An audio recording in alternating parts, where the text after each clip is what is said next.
Sound effect. Welcome to Midnight Crisis. Here I am, sign XYNN, hindi SIGN.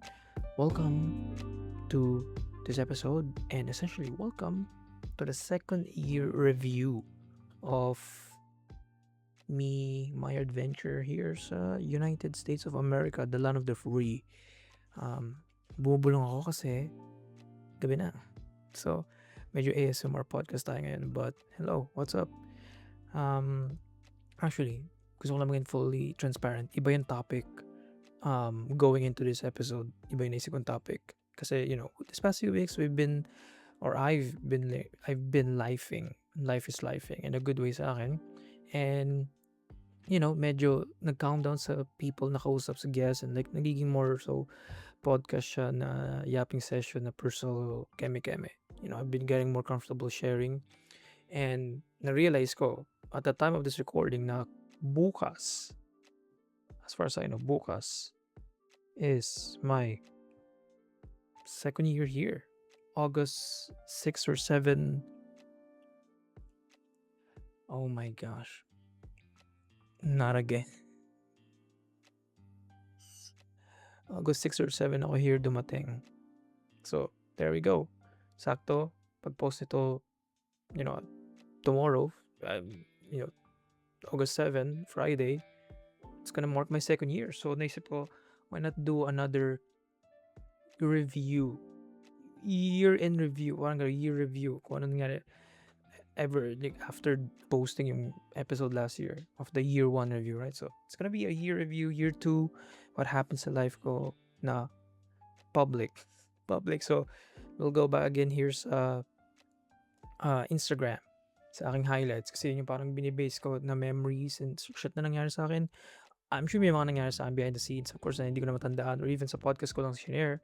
Pero the time mag-base, mag-scroll lang ako a bit, titignan ko lang kung ano yung mga nag-stand out sa akin na memory, and then, we'll see where it goes, right? So, again, pero maganda siya kasi yung topic ko sana is about something na, milestone in terms of me being here. So, sakto na parang, ito yung parang tuldok mama. So, spoiler, pero, chill lang tayo, okay? So, there we go. So, let's begin. I guess, like, I'm just, like, looking right now sa Instagram. Follow me, by the way. I saw the sign, XYNN. Makita nyo dun. Very open book and public naman yung aking, like, posts and stuff, yung highlights. So, I'm just looking right now. So, may plushie here. Just looking right now. So, here is yung Red Dead Redemption na playthrough. So I guess dito ako nag-start maglaro ng Red Dead Redemption. Like one of the best games of all time. And I kinda agree kasi at one point naging routine ko siya kasi that time nung I think August 30 to nakasulat here. Pero around August kasi of last year, like yung work ko is overnight pa. So ang nangyayari sa akin is ang naging routine ko is like after I get home in the morning, so magkakain lang ako, shower and stuff, like ito yung lalaroin ko for a few hours before I sleep. So naging parang siya, cozy game sa akin in a way kasi bago ako matulog, ko siya, nilalaro, ginigame.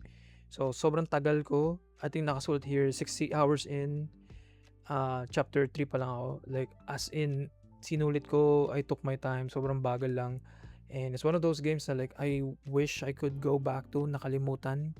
Kasi it's one of those games na it's just yung vibe, or like isang beses mo lang ma-experience yung ganong klaseng cozy, old western cowboy vibes.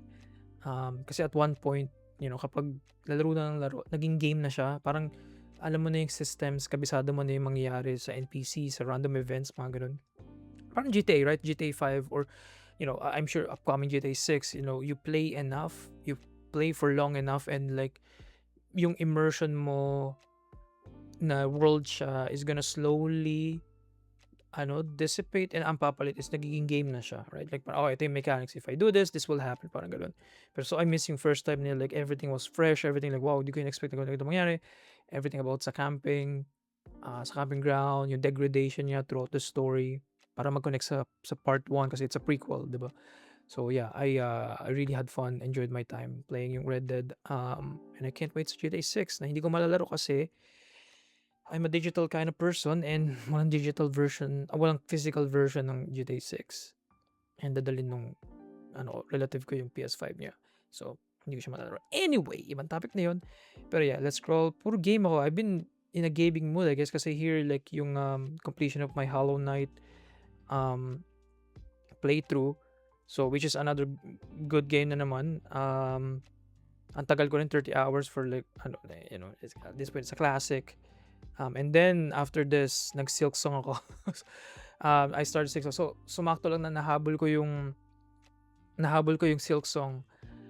Which is nice kasi kumbaga like parang yung hype around that game was really like sobrang hindi expected kasi tumagal yung game ma-release since from the announcement. So to the point na na-crash niya yung Steam. I think na-crash niya yung eShop. I'm sure natandaan ko to, na-crash niya yung eShop kasi I tried like installing it and like hindi siya mag-install. Nagka-crash lang bumabalik lang sa home screen. So ganun siyang ka-big of a phenomenon when na-release siya and grabe, actually 7 years the making. It is 7 years the making. Sobrang what a game, man. What a game. Like kitang-kita mo yung 7 years yung polish talaga from like almost 6 people or less na mainly nag-develop. Of course, may QA testing, may ganun stuff, but mga less than 10. As far as I know, less than 10 or less than 20 people. Pero main people niya tatlo lang talaga. So like it's fucking crazy na na-release siya in this state, in this bar of quality na to the point na na-shatter siya na may mga games na ni-release around that time or planong i-release that time na nausog, na delay kasi like this is like for at least a few weeks ito yung naging parang talk of the town lang. So yeah, I had my fun din sa Silk Song. That was fun. Eventually tapos ko yung Red Dead. I see it here. It's just like a lot of like nerdy shit like game ng Star Force announcement. Ito yung September, interesting.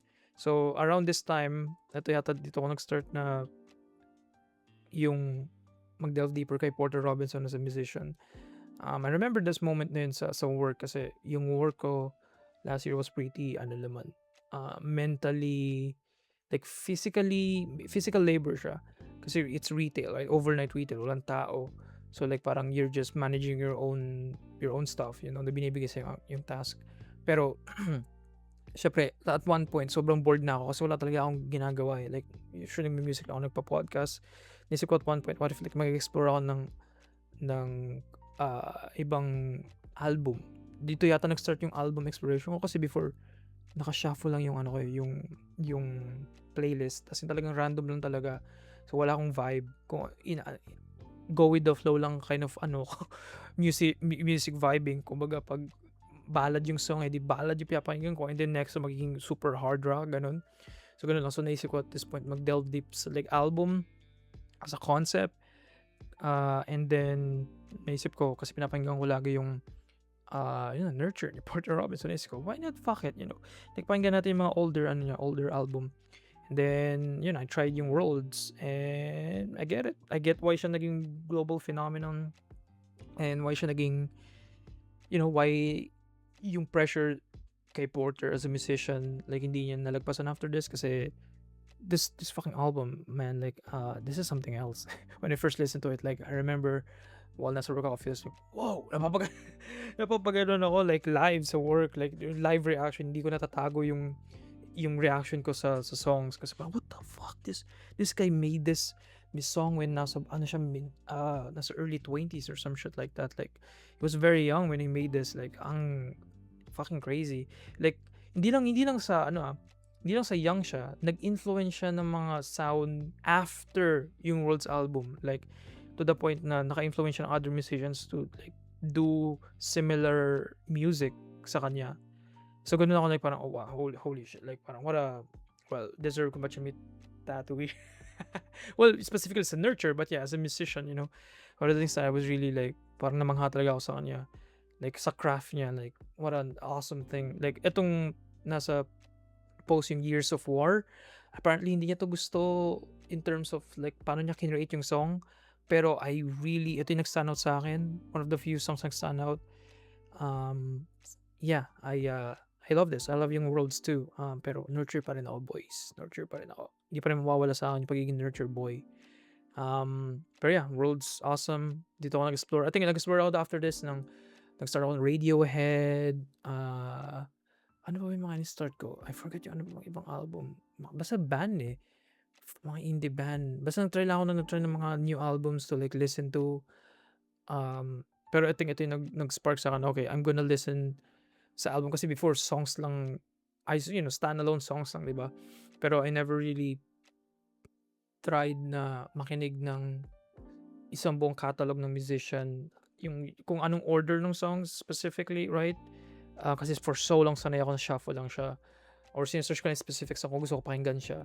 Pero, may mga album, may mga concept album na may story, right? Every song is may sunod-sunod na na na intentionally yun yung pagkakasunod-sunod, 'di ba? So, parang ngayon mas na ano na ako, na-convince na if ever makikinig ako ng music, gusto ko at least mag-i-invest ako ng brain power na gusto kong maging album album na siya na na listening party, parang gano'n. Album ko na siya papakinggan, hindi song lang, parang gano'n. So, dun nag-shift slowly. So, there we go. Next year, ito na-influence ko si Aldous para makinig sa ito na yung influence ko, lumalaki na yung yung power ko here kasi naisip ko like what if ipakinig ko kay Aldous yung Nurture. So, yung favorite album ko yun of all time. So, nagustuhan naman niya. Ang mali ko lang, pinakilinig ko sa kanya yung Dull Sight, yung unang-una. Pero, I'm glad he gave it a shot na pakinggan yung buong album and he really like it though. So, at least another soldier na naman, one of us. So here we go, natapos ko yung Silk Song. So here we go, around October, nag-start ako na yung orchestra, nanood ako ng live orchestra. So funny story here, actually hindi siya funny story. So I remember this I remember this day kasi like parang nasa ano ba ako, New York Philharmonic, parang yeah, nandito. So dati kapag nasa nung senior high, kapag gumagawa ng project or assignment or anything, usually yun yung tinatype ko sa parang ambient, either lo-fi or parang any orchestra lang. Usually video game soundtrack, yun yung nangyayari. Shoutout sa Undertale soundtrack. You saved my you saved my late night thesis project na pagta-type, 'di ba? So when ang nag-spark nitong orchestra na interest ko was so weird kasi so meron kami diyang water cooler. And every once in a while, mga after a week or two, papalitan siya, like papa-refill. So luckily, may malapit here na nag-open up na water station, water refill station. So ano na siya, last year, 2025 lang siya nag-open up.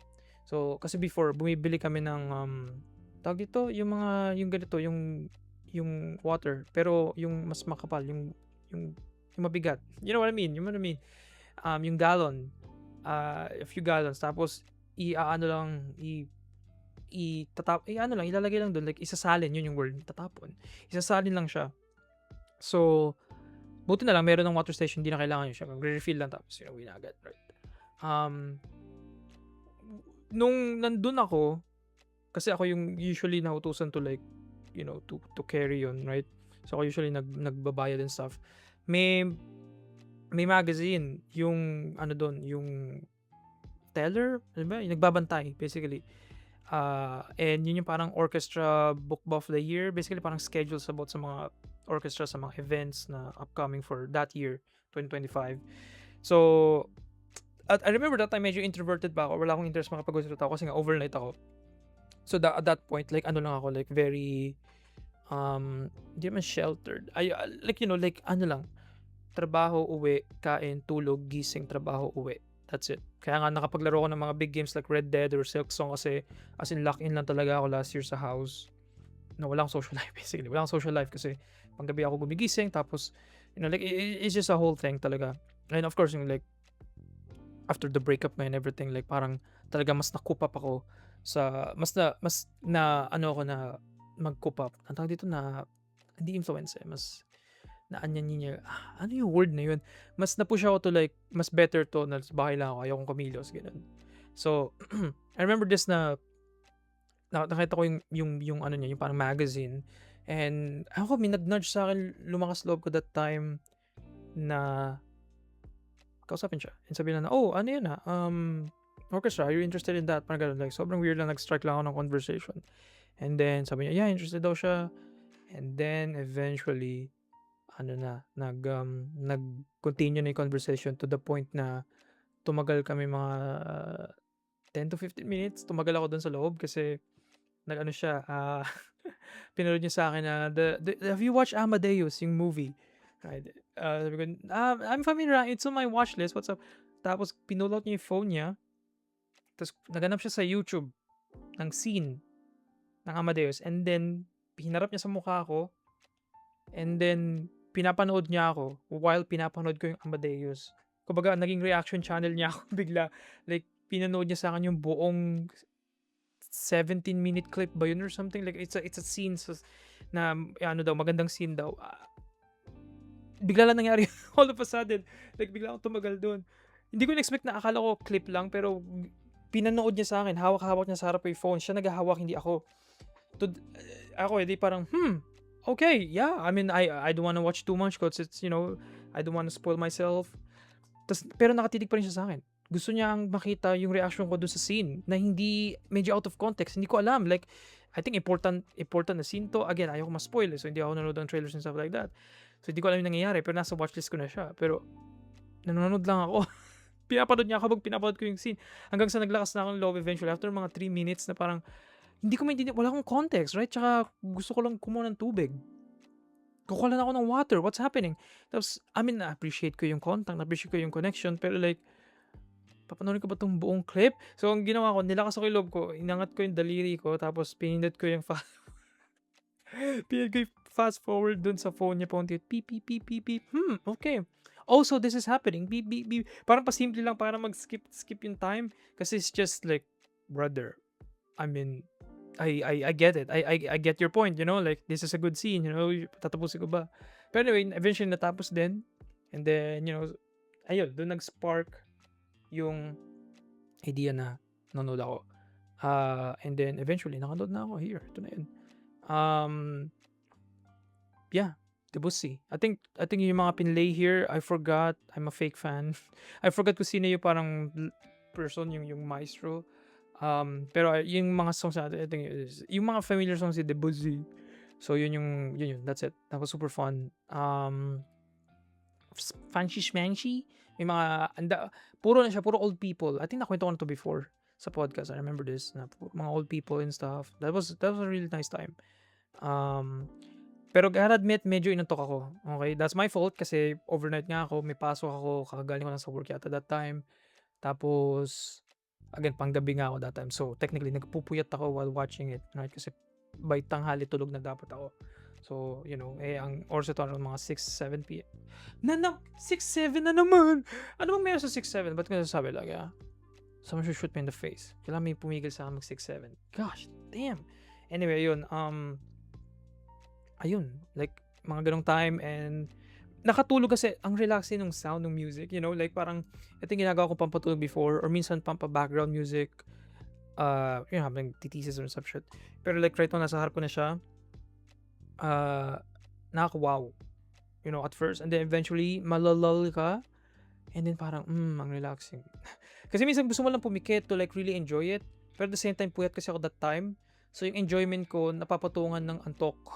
Again, hindi siya fault ng music or anything, fault ko siya. Hindi ako nag-ipon ng tulog to watch it. So, I wanna watch it again. I wanna watch another one. And baka may another one. Pero doon ako mas excited. Kasi mas familiar na ako sa music kasi video game OST siya. But anyway, yun lang. I really enjoyed that time. Mga Four Spades, PVZ, mga nerdy shit. So, here we go. October 12. I think ito na yung nag-cosplay as Daredevil. I think Comic-Con experience ko. Again, may episode about this. Hindi ko na masyadong ikukwento. Kasi, it's yun na yun. Yun na yung parang mas in-depth version ng kwento ko, yung episode na yun ng Comic-Con experience. Pero I really had fun. Ayun, I'm looking right now dun sa picture dito sa corkboard na kasama si Charlie Cox as the Daredevil. Sumakto lang talaga, like the stars align that year talaga na naging very brain rotted ako sa Daredevil, and then hindi ko na-expect na, mag-aano siya, magsho-show up for Comic-Con, and then yung cosplay ko that time. Again, yung doon nga sa kwento ko, nauna yung cosplay bago ko nalaman na mag-aano siya, magpho-photo op sa Comic-Con. So like it's just like the stars really align lang, hindi siya planado. Naghanap lang ako ng pwedeng gawin sa October kasi medyo nababanas, is that the word?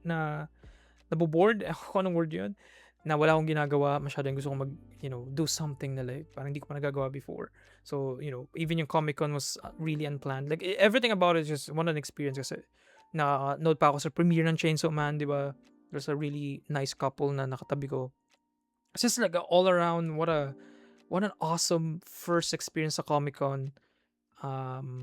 Yeah, I can't wait to do it again, question mark. I don't know if gagawin ko siya next year or this year, pero we'll see. August pa naman ngayon, meron pa akong 2 months to think about it, but yeah, it was nice. I look pretty good there. I look pretty good there. I miss that. Yung clean cut kasi nagpapahaba na ako ng buhok ngayon. And then boom, after I think a few days later, nabuhay si Joji. Nag-post siya ng song, Pixelated Kisses. What an October, right? Kasi after ko mag-Comic Con, biglang Joji's alive pala. Another one, like, I guess spoiler na to. Mamaya na lang. Actually, later, nagbibuild ako ng story right now, right? Medyo in-spoil kasi ko. Pero like parang, bumalik na siya. Kasi again, yung, yung parang naging high school, actually more so senior high to college ko siyang music trip, trip na music. Especially album niya about, yung album niya na Nectar. Di ba? I think yung favorite album ko pa rin even after na-release tong album niya. Eventually, na, oh my gosh, anong title ng album niya ngayon? I'm a fake fan. What is happening sa akin? I'm a fake fan. Guys, call me out right now. My mind is blank. Nakalimutan ko ano yung title ng album niya right now. Hindi siya Demons. What the hell? Actually, I'm bothered na by it. Bro, like, slight intermission. What is happening to me? Natanda, ang lumalabas sa utak ko, sobrang weird. Oh my gosh, of course, yun, Piss in the Wind. Bakit ko nakalimutan yun? Again, barilin niyo ako sa puso dito directly. Nakalimutan ko, Piss in the Wind. Ang lumalabas sa utak ko, Andalusia, yung Four Spades. Chill, hindi pa yun, right? What the heck, na mixed together. Anyway, glad to have him back. What a good day nung yung may Joji, right? You're back. So Pokemon and stuff. May mga senti shit ako here. Nanood ako ng Stranger Things. Ito yung time na bumili ako ng book. Triple Deluxe. Ewan ko kung bakit ako nagkaroon ng booking spree. Book haul. And yeah, yung Yellow Face was, hindi naman siya recommended. Narinig ko lang siya. Hindi ko siya narinig actually. Paano ko ba ito na ano kung bakit Yellow Face yung binili ko? Saan ko ba siya nakuha? I think like meron lang akong maybe I judge a book by its cover. Kasi ang unique nung nung cover, nung book cover, kung makikita niyo Yellow Face, wala akong kaalaman sa author, like parang interesting lang ng idea, tsaka yung blurb sa likod. Actually, hindi ko alam yung blurb sa likod. Like, parang ang alam ko lang is hindi naman to spoiler, right? Like parang siyang white woman na kinuha niya yung story nung best friend niyang Asian na namatay, and nagpanggap siya as siya yung sumulat ng story na yun. Parang ganoon. Yun yung nasa blurb. Iniisip ko, spoil ko ba or spoiler ba yung sinasabi ko? Hindi naman. I think yun yung nangyari sa first few pages. Yun yung hook ng story, right? So, anyway, kaya Yellow Face kasi may black face and stuff. So, maybe doon ako nahatak na, interesting. So, it's a good story. Hindi ko siya gagawing review right now. Pero I remember liking it. Sa ending medyo anticlimactic. Parang, yun na yun. Parang ganun. Pero yeah, yung may Bill Cipher din, tsaka Goodbye Area, of course. Like, by the way, I think this week, in-announce, I don't know if it's true or not, pero like, maraming multiple sites, news sites, anime news sites ang nag-announce na yung si Fujimoto, Tatsuki Fujimoto, yung author ng Goodbye Area and Look Back, and Chainsaw Man, of course, my favorite. Yung Goodbye Area and Look Back, I think both nag-sell ng 1 million copies, and I think yung dalawang book lang yun, yung one shot na book, na manga, ang first to do it na mag-sell ng 1 million copies, one shot. In terms of sa pagiging one shot ng manga. What a generational run for Fujimoto. What a storyteller. I think out of all of it, I guess film person ako. Yung Goodbye Eri pa rin, may sweet spot sa akin. Look Back yung nagpapayak sa akin as an artist, as you know, to spark yung creativity. Pero as a story, na parang may specific na tama sa ang Goodbye Eri pa rin. Magawa siya ng anime or a film. So I'm hyped for that. Hopefully. Pero yeah, yun. And then Porter Robinson Nurture, let's skip that. Mga squirrel. Oh, ito yung naganood kami sa medieval times. This was fun kasi napapanood ko lang to sa movies again. Yung parang restaurant na may arena sa gitna. So, I've been looking at this for a few months at that time, I remember.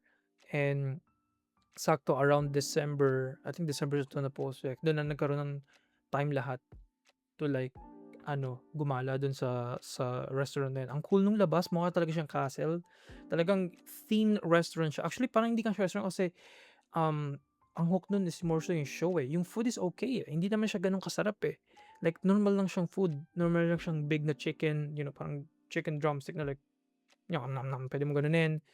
Tapos may ale, yung cup mo na Pepsi. Pepsi and stuff, ganun. Tapos I think may dessert pa, but I forgot na kung anong dessert. But ang main hook here is of course yung show, right? May storyline siya, nagkaroon siya ng villains, may king and queen. Tapos kung saan nakaupo, may theme din. Nasa red yata kami, I remember, blue. Pero may green, may black, may may yellow, may mga ganun themes sa mga So ang cool kasi so na-expect mo kakain ka lang and stuff and then biglang ma-assign ka pala sa isang parang house ng kingdom, ganun. And then magkakaroon na ng team sports kasi eventually like parang yung mga champions, may blue champion, the blue knight, the green knight, mga yellow knight. So syempre ikaw like, yeah, let's go, my knight, that's my knight right there.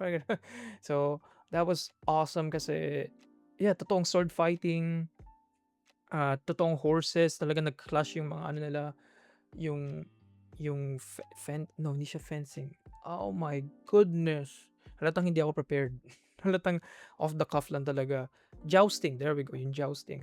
And then yung sword fight na nagka-clang talaga yung sword, akala namin plastic lang or akala ko like parang yung safety, and then nag-spark like, bro, what the fuck, totoo ba itong mga ginagamit na so mas cool, of course choreograph siya, syempre hindi naman siya parang lang, pero ang astig ng production, ang astig lang ng vibes, and masarap siyang like parang yan, ulitin, pero I think it's gonna be a few years bago siya maulit for me, or kung ulitin siya with friends para to really enjoy it talaga na me first time experience, what the fuck is happening, parang ganun. So that's really good. Medieval times, like I still have yung crown kasi like may free crown, I think I still have that kasi like gusto ko as a souvenir, so that was really fun kasi medieval shit, right? And again, book na naman, Project Hail Mary. This is cool kasi nauna kong nabasa yung book before ko nalaman na may movie. And I enjoyed the movie more. I enjoyed the book more kasi syempre mas thorough, and ito yung one of those books na ang kapal. I think 400 plus pages to. Pero ito yung mas mabilis ko pa ito nabasa kaysa sa ibang books na 300 below. I really enjoyed yung reading experience ito. Like, it's really digestible, pero at the same time, ang daming complex, technobabble, technical, math shit, science bullshit. Actually, hindi siya bullshit. Like, parang, yung brand ni Andy Weir as an author is, siya nagsulat ng book, even yung The Martian, and yung, the other one, Artemis, na hindi ko pa nababasa, pero, usually, dun siya known for sa mga accurate science. And ang surprising na itong book na to kasi nag-lean siya into the more fantastical aspect ng science fiction, basically. There we go. So yeah, it's a really fun read. The movie adaptation it's okay to good pero hindi ko siya masyadong great kasi may mga moments na nasa book. Of course, like hindi ma-adapt 100% yung book version, right? Pero may mga small moments dun na like I wish could have been kept mga small interactions, small scenes, dialogue, character work. Maliit lang siya. Minsan nga isang line lang yung hinahanap ko, eh. Hindi, nadat naman yung story ng maayos, pero like, nandun yung charm sa mga lines na wala eh, para sa akin. I guess meron lang ako ibang sensibility. Pero yun, mas nagusto ko yung book. Convenience Store Woman, shoutout kay Han, my friend. Siya yung nag sa akin ito, nag-recommend to read. It's a quick read, maliit lang siya eh. It's okay. I think I need to read it again kasi going in, meron akong ibang impression kung sa pupunta yung story. Like, parang it took me a while to get into the head of the character. Pero bandang gitna patapos na, dun lang ako parang, nag-click sa akin. So, it took me a while para ma-fully bought in sa POV niya.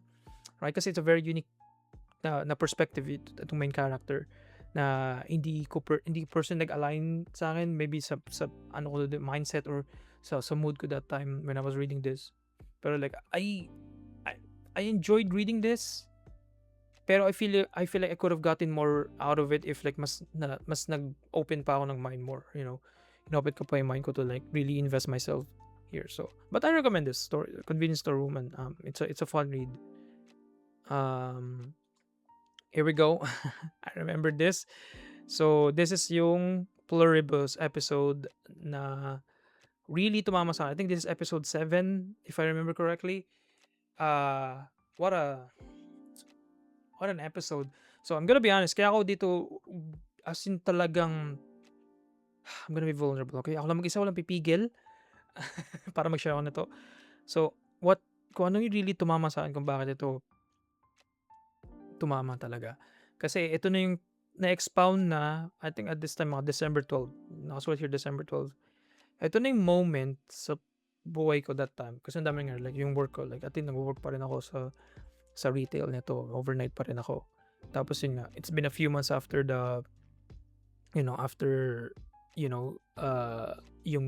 my relationship ended. And at that point, like wala akong like solid social group at that time. Tapos yung friends ko dyan sa Pilipinas are like really, are doing their own things. It's just dito at that point, I think nag-i-snow na yata at this point, right? So I think everything, I think I was sobrang burnout na rin ako. I feel like kasi I've been chugging along din dun sa novel thingy. So like, ano ba, like, ang point lang nito is, I think nung pinag ko yung episode na to, okay, episode 7, right? Kasi Pluribus has been, ang dami niya tinatakan na themes and concepts, sobrang dami. Minsan about AI, loneliness, grief, collectivism versus individualism, mga ganung stuff. Like, ang dami. Pero, naiyak ako, tumama sa akin yung story this episode, yung sense of isolation at that point. I feel like it reached its peak. Yun yung gusto sabihin. Nasa peak na siya. So, nung napanood ko to, on a soul level, hindi lang heart eh. On a soul level, tumama yung final scene. As in talagang, I remember yung moment na I just broke down. Hindi lang siya broke down na as in talagang, hindi ko, it's really rare na feel ko yun. Para sa akin, I guess, like, it's one of those core memory things na nakita ko yung POV ko. Like, nag-zoom out ako sa body ko for a moment. And like, parang yung weight lang finally bumigay na yun yung huling spark para talagang ma-let go ko tong like pinanghawakan ko for months. And bilang, as in talagang, hindi ko na-exaggerate, as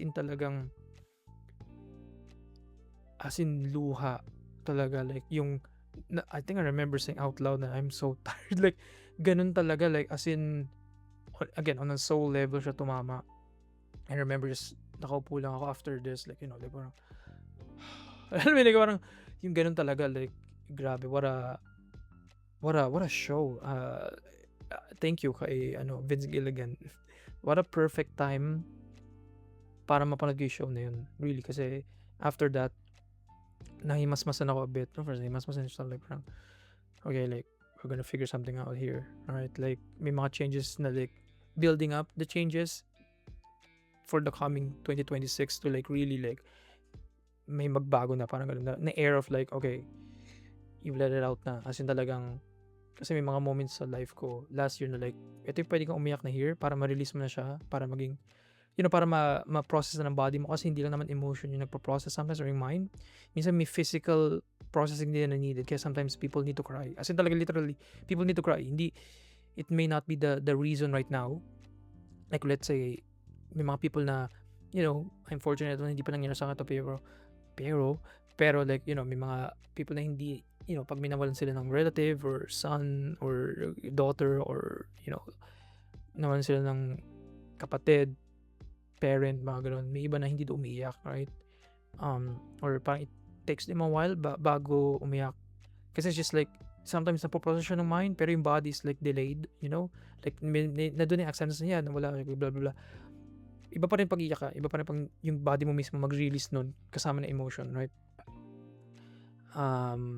Kailangan din ng body yung gawin. And I feel like yun yung time na yun na parang, may mga ano na ako doon na process, pero not really pa talaga, alam mo yun?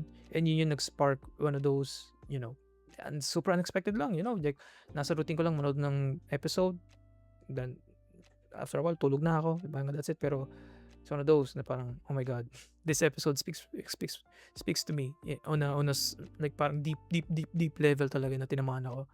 So, yeah, core memory ko yan, kasi talagang, lagpas pa sa, para ako namatayan ng, parang ako namatayan ng close relative. Ganun yung iyak ko. Yun lang. Pero yung iyak na is for myself. Alam mo yun, ang daming, hindi lang lost time. It's just like, ang dami lang, parang for the first time na feel ng body ko yung na mag-grieve about sa mga nangyari, sa mga disappointments and sa lost connection. Parang ganun. And sa sarili din, sa like, journey mo sa life. Like, parang yung mga disappointments sa like, doon lang na-accept ng body ko na, okay, ito na yung perfect time pa ilabas lahat. So, parang ganun. So yeah, core memory. What a day. Kung yung araw na to, what a day. And I think final post ko for 2025, yung very, very, very snowy na labas. Sobrang cozy. As in, this year hindi masyado nag-snow, right? This 2025-2026. Tatlong beses lang yung parang I think nag-stand out na snow, kasi nagkaroon ng blizzard, ng snowstorm talaga. Na it took weeks para ma-clear out yung road.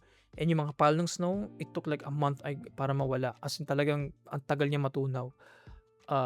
So hindi siya compared last ng 2024, papasok 2025 na yung snow mas consistent. Ito like parang ganitong ka-itsure snow, and then at the next few days parang hindi nag-snow. And then biglang magkakaroon ng bagyo ulit. So ang weird niya early this year. So maybe late this year to 2027 magbago na. But yeah, ito yung one of those times na like white lahat, pati ganun siyang kakapal yung snow. Kumapit siya dun sa tree, dun sa branches ng tree, talagang white din. Kasi usually hindi, bumababa agad. So ganun siyang hindi siya kakapal, kanipis. Kasi pag makapal, nahuhulog siya agad, diba? Pero pag manipis lang enough, naiipon siya, and then it's a white Christmas basically. So there we go. That's my 2025. Medyo may mga skip akong stuff there. Katulad yung pagbili ng vinyl album. I guess na-skip ko siya, pero I guess I'll put it here. There we go, yung Porter Robinson vinyl. I guess yun din, dapat pala hindi ko siya in-skip, right? Kasi napatato ko siya. I guess pahabol lang yun nga, like I think yun yung one of those na parang checklist din, kasi yun yung I think ito yung first album na vinyl, right, na collection pa talaga. And eventually naging, again, ito na siya yung parang naging reason for the tattoo, diba? So it's a feeling na merong physical collection, kasi ngayon nga with the PS5 or PS6, yung Sony news na losing yung physical media sa PlayStation, it's a ripple effect, kasi yung PlayStation din kasi can, pwede din magamit na sa Blu-ray na device para mag-play ng movies, right? Pero dahil nawawala na yun, it's safe to assume na yung next console, PlayStation 6, kung ano man yun, kung magkano man yun, wala siyang disc, hindi na pwede masaksakan ng physical media. And sucks na like, while nabubuhay na yung pagiging mas analog ng people, habang nagiging mas digital na, may pushback na maging bumalik sa analog, like yung vinyl, yung turntables, mga more retro cameras, na 480p, mga digital cameras, or even like parang film camera or Polaroid, bumabalik na mas kumikita na. Meron ng niche market for it na hindi na naging niche parang naging mainstream na, di ba? It's sad na yung sa video games is being pushed to do that when ang laking market na ngayon ng vinyl na natatalo niya na yung CDs at this point. Hindi, like, nasa mainstream na yung vinyl ulit, right? So yun lang, napalamit lang ako about that. But yeah, pero it's just like, it's ano sa akin, it's masarap sa feeling na meron akong physical ownership ng music kasi, I don't know, like, same with video games, same with books here. It's a different experience lang talaga kapag, it's physical, parang may friction kasi compared pag sa Spotify na pipindot ka lang ng music and magpi-play na. When it comes sa vinyl, like, kailangan mo alagaan, may sense of ownership ka dun sa music mo, hindi lang kung paano mo siya papakinggan, kundi kung paano mo siya alagaan para mapakinggan mo siya ng maayos in the future, right? So nagkakaroon ka ng weirdly connection, hindi lang dun sa songs, kundi sa physical manifestation or physical representation ng album na yun or ng musician na yun, right? Like, it's just nothing replaces yung physical at the end of the day. And again, I'm privileged and thankful enough na meron akong like enough na like expendable or ano ba yun, parang disposable income para at least every once in a while, if I really like an album or a song, like, I can buy it physically, right? Pero yun, thank you kay Porter. Again, I really thankful dun sa Nurture album na yun, to the point na naging part siya ng shrine, of like the really important shit sa life ko. So anyway, let's jump in sa 2026. Nakikita ko ang dami agad.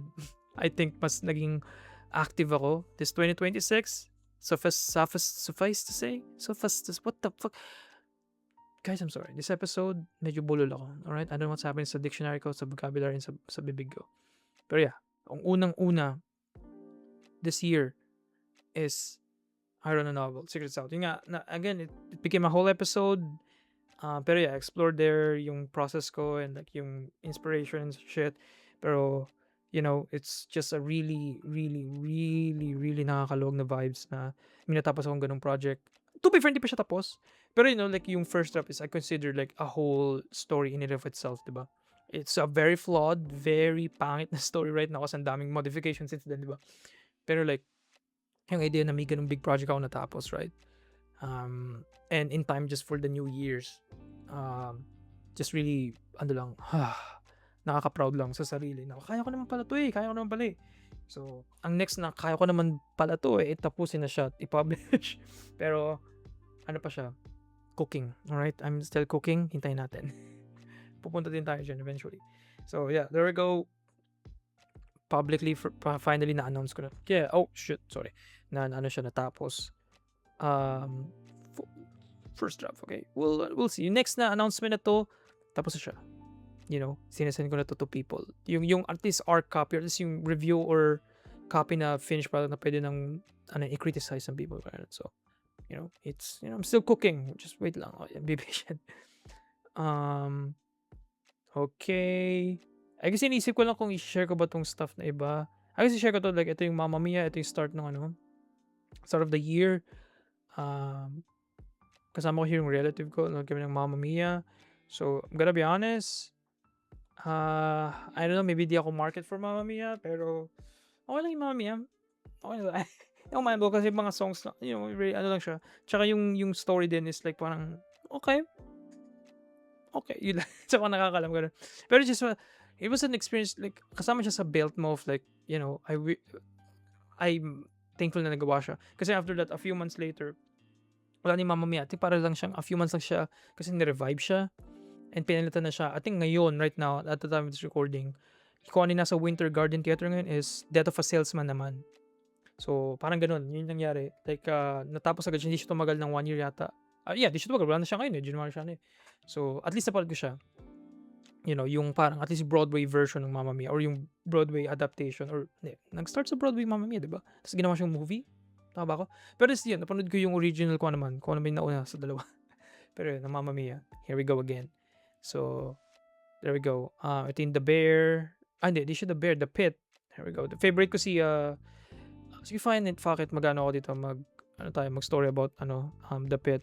So, hindi naman sekreto, I think kung makikita, na favorite character ko, si Mel King sa The Bear.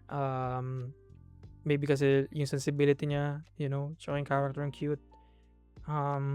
Naka-glasses. Ang hina ko talaga sa mga babae naka-glasses. I don't know why. Pag naka-glasses, like extra ganda points agad. I guess ko na-reroute na. I'm trying to remember yung mga past kong relationships. Like, I think lahat sila naka-glasses except one. Pinakaunang relationship, pero ano pa ako nung elementary, junior high pa ako, diba? Pero anyway, may something about sa glasses na accentuate yung eyes. And mas nagiging, cute. Okay. Glasses, braces, weakness ko yan, yung mga ganyan stuff, yung bones na. So anyway, wala lang, the Pit. Magpupunta sana ako sa buong review, naisip ko, like, anong oras na, okay, kailangan, let's move on. Pero yeah, watch The Pit. Season 2 was really good. Excited for season 3 next year. So, skip a bit. Here, naging guest na natin si Jerome. Shout out kay Jerome here. Really fun time na makapag-catch up ulit. And I think after this, naging guest din si Jasmine. Friend ko from college, and like what a story itong kay Jasmine, kasi I recommend listening to this episode kay Jasmine kasi grabe yung adventure niya kung paano siya into adulthood basically. Kung ano nangyari sa kanya into adulthood. What a crazy turn of events. So it was really fun to like getting to like talk to them again and catching up with them and being surprised sa like naging turn ng lives nila. And I'm thankful that like nag-share sila dito sa podcast sa Midnight Crisis to like i-share yung experiences nila. Kasi itong mga stories na to, this happens, iba-iba story natin lahat, right? Pero some people really like just want to like tell what happened to them sa lives nila, right? And wala silang proper channel or platform, and I'm happy na like parang napili nila yung Midnight Crisis na ito yung magiging platform nila to like just tell what happened to them, naging archive yung life nila here, and you can watch and you can like a piece of their lives is parang digestible, viewable, listenable. Like ang cool lang sa akin na ganun, and na-share nila yun na they're okay enough to share, right? So thank you guys sa mga nag-guess so far. So after that, this was really nice. So this was actually listening party for Joji, yung album ni Joji, kasi a few days later release na yung buong album, right? Pero lang, as a gimmick lang, or you can listen to it a few days early if bumisita ka here sa mga ganitong area, places sa New York. So ako like parang fuck it, wala namang gagawin. And I think at that time nag-quit na ako ng work, or soft quitting ba yung tawag doon, like hindi na ako pupasok. Soft quitting is like doing the minimum work, diba? Minimum amount ng work na needed. I think at that point, after this week, nag-quit na ako. Or I think at this week, nagpasa na ako ng resignation. So mas confident na akong gumala, parang ganoon. So anyway, na-meet ko here si Nomi, yung nasa picture. Really nice person. Kumbaga like, ang pangat kasi ng speakers here. At nakwento ko na to. Ang pangat ng speakers here, to the point na naging parang vibe na lang yung listening party. Hindi na siya nag-listening party, naging parang normal lang siyang party with strangers na like, strike up a conversation. So, nag-strike up ako nagkapag-usap lang ako sa people hanggang sa, nagkabanggaan kami. Hindi literally banggaan, but, like, tumitingin ako music, tumitingin din siya music. Tapos sabi ko, it's really hard to listen to the speaker, right? Parang nag-comment lang ako sa comment. And then, yung full conversation na eventually, thank you Nomi, nilibre mo ako sa dinner. Siya nang libre sa akin, sobrang nahiya ako kasi sinabi ko baguhan na ako dito sa New York, and nakatira daw siya there sa New York. So eventually naglusot na kami stuff. So thank you for recommending me yung Japanese place na I forgot na agad. Termosi, just shoot me in the face, nakakalimutan ko saan niya ako dinala. Pero thank you dahil nilibre niya ako, mahal din nun dami niyang in order for us. Yeah, thank you. Ayun, so it was really nice. Nag-spark sa akin yung parang socialization aspect kasi hindi ko, again, unexpected tong social interaction na to. Akala ko may kakausapin lang ako, eventually naging parang na siya, walking around the city, and then eventually naging dinner na siyang, like parang what a really cool person, and I hope she's doing alright, she's doing alright. So that was nice. Tapos eventually I'm just skipping around. Let's say ito yung cool Valentine's Day. Yung Valentine's Day ko was finishing yung Wall-E set sa Lego set, right? So natapos ko siya, nakakain ako ng balot. For the first time, I think for the first time yung balot tinry ko talaga. Hindi naman pala siya kasi dati nung nag-try ako ng balot, I remember this, nung sinubukan kong i-try yung balot nung bata pa ako. Ano siya, yung itsura nung nasa loob, talagang parang ano talaga, parang ibon. Anong tawag dun? Hindi siya ibon. Nawawalan ako ng words ngayon, guys. I'm sorry. Pero you know what I mean? Yung kung ano yun nandun, ipot, upo, whatever. Basta yun. As in may beak pa. Yun, so parang dati, diring-diri ako like, ew, ganun. As a kid. Pero eventually, syempre, lumaki tayo. We learn, we live and grow. Nasa lang siyang chicken. Or chicken soup. Parang ganun. Like, hindi siya mind-blowing sa akin. Mukha lang siyang quote-unquote kadiri kasi mukhang ganito. Pero luto naman eh. Mukha ka lang kumain ng piece of chicken. Parang ganun. So, hindi pala siya yung parang lasang special na iba. Pero maybe sa Pilipinas, maybe yung mga nasa gilid-gilid, iba yun. Pero etong balot dito sa US, yun. Tapos nanood ako ng Eternal Sunshine of the Spotless.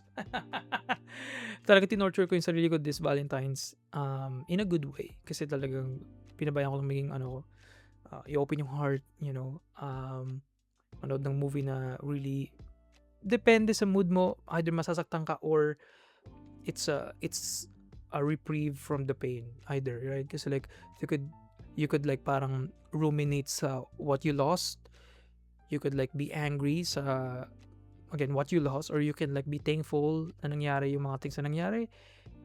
Basically I just realized yung quote, don't cry because it's over, smile because it happened, yung mga ganung stuff, right? And a potential maybe it could work out again, sa ending or mga ganun. I'm not spoiling, pero, kaya perfect siya for a Valentine's film. Again, I cried again, blah, blah, blah. You know what I mean? Ito yung thing, realize ko, I think malaking case yung Pluribus episode from last year, yung ngayon nakwento ko. I think after nung parang big breakthrough, talaga, gushing, crying talaga na flow like flowing like a river cry na mas nag-open yung valve ko. I think nakwento ko to when nandito si Aldous, pero yeah, yun yung idea na mas naging open na ako umiyak, and yung body ko mas maging komportable, hindi niya pigilan yung sarili niya umiyak or maging emotional. And things had to happen para mangyari yun, pero I'm really thankful kasi mas nakahinga ng malalim, mas napoprocess ko na yung emotions ko, yung mga negative, pati positive of course, mas natatemper na yung expectations and yung expectations, mas na siya, kontrolado, kumbaga mas meron na akong grip sa emotions ko and how I manifest it sa tao in real life, sa mga people na around me, ganun. So like wala lang, it's the medium, man, like filmmaking, anything na visual medium, storytelling. I think yun yung parang it's the window to my soul, ito yun yung food for the soul para sa akin. Iba literal na food, iba music, right?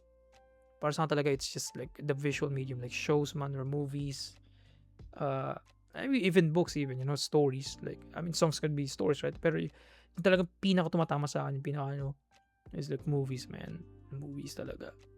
So thankful sa movies. I love the movies, sabi nila, which is me. Ako sila. Onting senti-senti, snowman. Ito yung for the first time gumawa ako ng snowman. Hindi ako nakagawa nung pagdating ko here. I don't know why nag-snow nung papuntang 2025 and 2025 papuntang 2026 nag-snow again.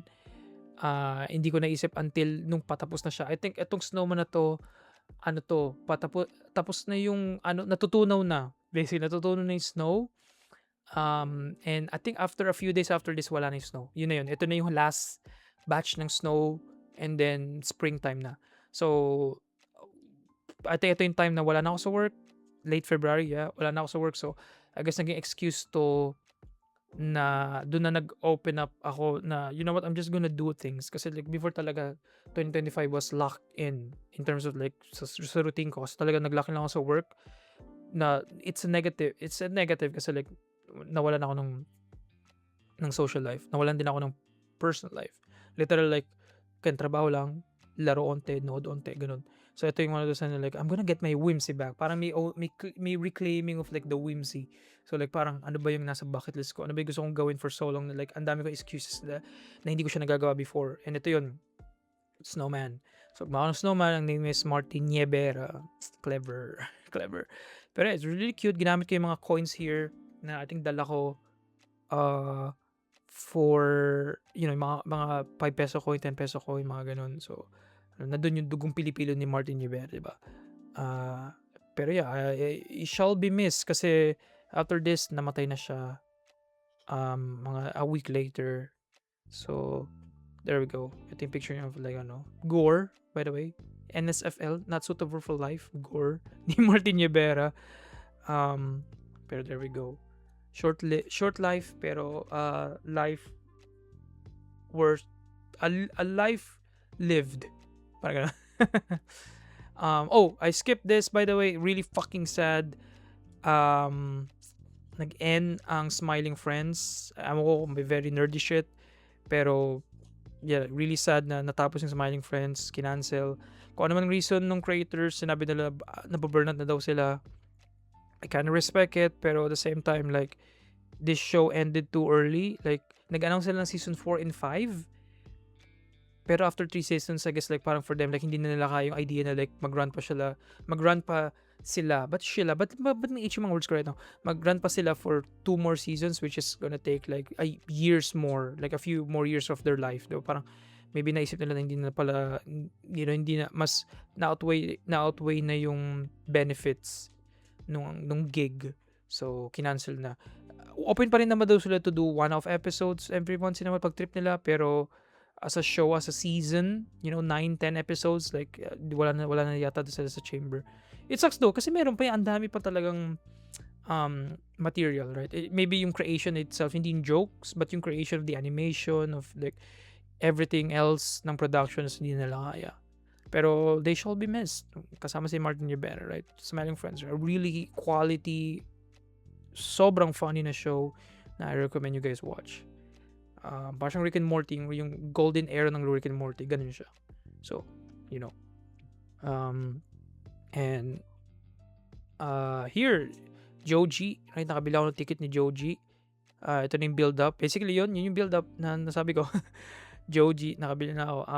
Really fun kasi siya yung first concert ever na experience yung Pandemonium tour niya sa Manila na, yun yung final tour niya kasi after that, I think, kinat off niya na yung tour dahil sa health reasons. So, it's fun nila na nag-full circle kasi siya yung naging first kong concert here sa US. So, wala lang. Parang ang cute lang. Hindi, again, unexpected, na siya ulit. And to be honest, siya nag-spark sa akin to like really get out more, really do stuff, really watch more concerts kasi lumakas loob ko lang na, like, okay, sino pa bang musician yung gusto ko or trip ko, right? So, nag-snowball na siya. So, there we go. June pa naman siya at that time. And so, ang daming news here kasi after this, Chainsaw Man ending. So, again, magiging full episode to eventually kasi this is one of those anime/manga like na stories na really near and dear din sa heart ko. And sobrang nakakagulat na natapos siya. Natapos siya nung March, like March, I see March as like it's my birth month, so like parang ang dami nangyari ng March in terms like tapos na yung parang one of the like quintessential yung mga shit na important sa akin like tapos na, so there we go. And there is a March, of course, yung ating first year anniversary ng Midnight Crisis. Of course, like, I was really happy na tumagal siya ng 1 year consistently. Every Friday, nandito kami, or ako, or minsan si Jabez, or si Aldous at that time. Pero I was really happy na kaya pala. Again, one of those things that you can prove to yourself na kaya ko pala maging consistent, kaya pala may gawin akong every week na like, kaya ko pala magkaroon ng responsibility, kahit hobby lang siya or like something like, kaya ko magkaroon ng consistent hobby. My hobby is just yapping, right? Or sharing about myself and stuff like that, mga ganun, or my interests, right? Or talking to people. Just really what an experience tong midlife crisis, and I can't wait na mag-continue pa siya. Of course, like admittedly, I had qualms na i-continue pa siya before or stop na, right? Pero I feel like this past few weeks, I've been getting more energized to just keep this going. I guess in a sense na mas tempering expectation sa kung paano ba siya hinandle kasi going in this year, ang dami kong expectation ko na bigger, better, badder, like na midlife crisis. Pero like I feel like nandun sa DNA pagiging low-key kasi ang origin story nga ng midlife crisis was just guys talking privately about crisis sila sa life, right? So, parang naging ano na siya, nag-turn na siya, you know, more so ngayon, nag-turn na siya into more personal vlog dahil nga ako na lang mag-isa this past few weeks, di ba? Um, ito na yung parang nagiging public-ish, medyo sanitized version.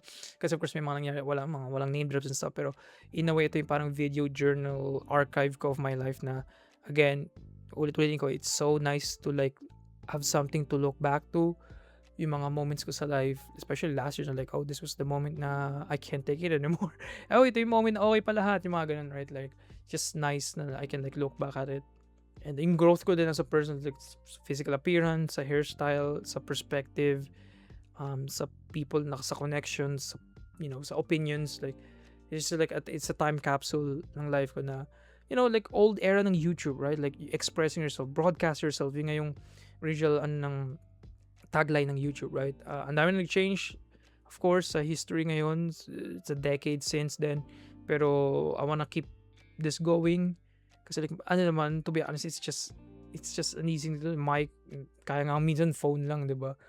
And ano na siya, magagawa na siya. So, like parang hindi naman siya, para sa akin, that big of a commitment, right? So, walang excuse not to do it. Parang ganun. So, I'm really thankful sa mga consistent people na nakikinig pa rin and sumusubaybay. Sumusubaybay. But I'm really thankful and yeah, let's keep going on this journey together. There we go. Just continue listening to me yap. Basically, that's it. So, happy anniversary, Midnight Crisis. Hoppers, panoorin nyo. Ito yung time na nag-birthday ako. I'm sorry. Birthday. Ito yung nag-birthday ako. Ginamit ko yung picture ko. Lumang-luma. I think kinuha ko tong picture to sa DS. DS to. Gamit yung DSi camera, right? Wala mo siya nagbago na itsura ko. Meron ba? Tingnan natin, meron ba? Ano kung meron? I feel like wala naman. We have a pure heart and soul. So kaya wala nagbabago yan. Not kidding. Yeah, it was nice birthday, low-key, compared last year. Kasi last year may pa-video pa. I'm really thankful kay Joey. Sa mga people na nandun sa video that time. Pero this year, ano ba ginawa ko this year? Lumabas ako. May ginawa ko this year. What did I do? I think I went out. Hindi ko alam kung private ba yun. I think I went out ng birthday ko. May ginawa ko ng birthday ko na I forget kung ano. Or hindi ko pinost. Hindi ko alam kung anong ginawa. Basta umalis ako ng birthday ko. Oh yeah, yung Comedy Cellar. There we go. I'm trying to remember now. Yeah. Napanood ko doon si Andrew Schultz. Again, controversial figure in terms sa politics niya. Pero ang funny guy. Like, what a banger lineup. It sucks na hindi ko na-picturean yung lineup that day kasi gusto kong balikan yung mga comedians doon. Baka meron silang yung YouTube channel or like parang shows and stuff. Pero fucking hilarious talaga na lineup. Like, I wanna go back again. Pero kailangan ko tipirin kasi feeling ko, yun yung one of those experiences na para sa personally gusto kong i-keep na ano siya as a magical moment, right? Tapos, may na-meet pa ako dong guy na like, business guy na, paano ba? I feel like importante siyang person pero hindi ko siya kilala. Nilibre niya ako ng beer, so thank you. Kasi narinig niyang birthday ko. Kasi inask ako for my age. Kasi hindi daw ako mukhang 26 that time. Tapos sabi ko, binati ako bigla ng birthday ng bartender. Oh, it's your birthday today. Happy birthday. Tapos narinig niya, oh yeah, I'll buy you a drink. Drinks on me, sabi niya. Sabi ko, oh shit. Tapos doon kami nag-usap. Really fun guy. I forgot his name though. Pero yeah, thank you sa beer. Street Onte. Bunch and stuff. I guess ito na yung ending ng Chainsaw Man. Oh, here's one of those book club. So, I tried like yun nga. I think ito yung going in this year kasi I think nakwento ko naman to na gusto ko at least every month meron akong ginagawang bago or something lang to like to break my own mold, para hindi ako ma-stagnant. So anything new, anything lang kahit na sobrang ano lang niya.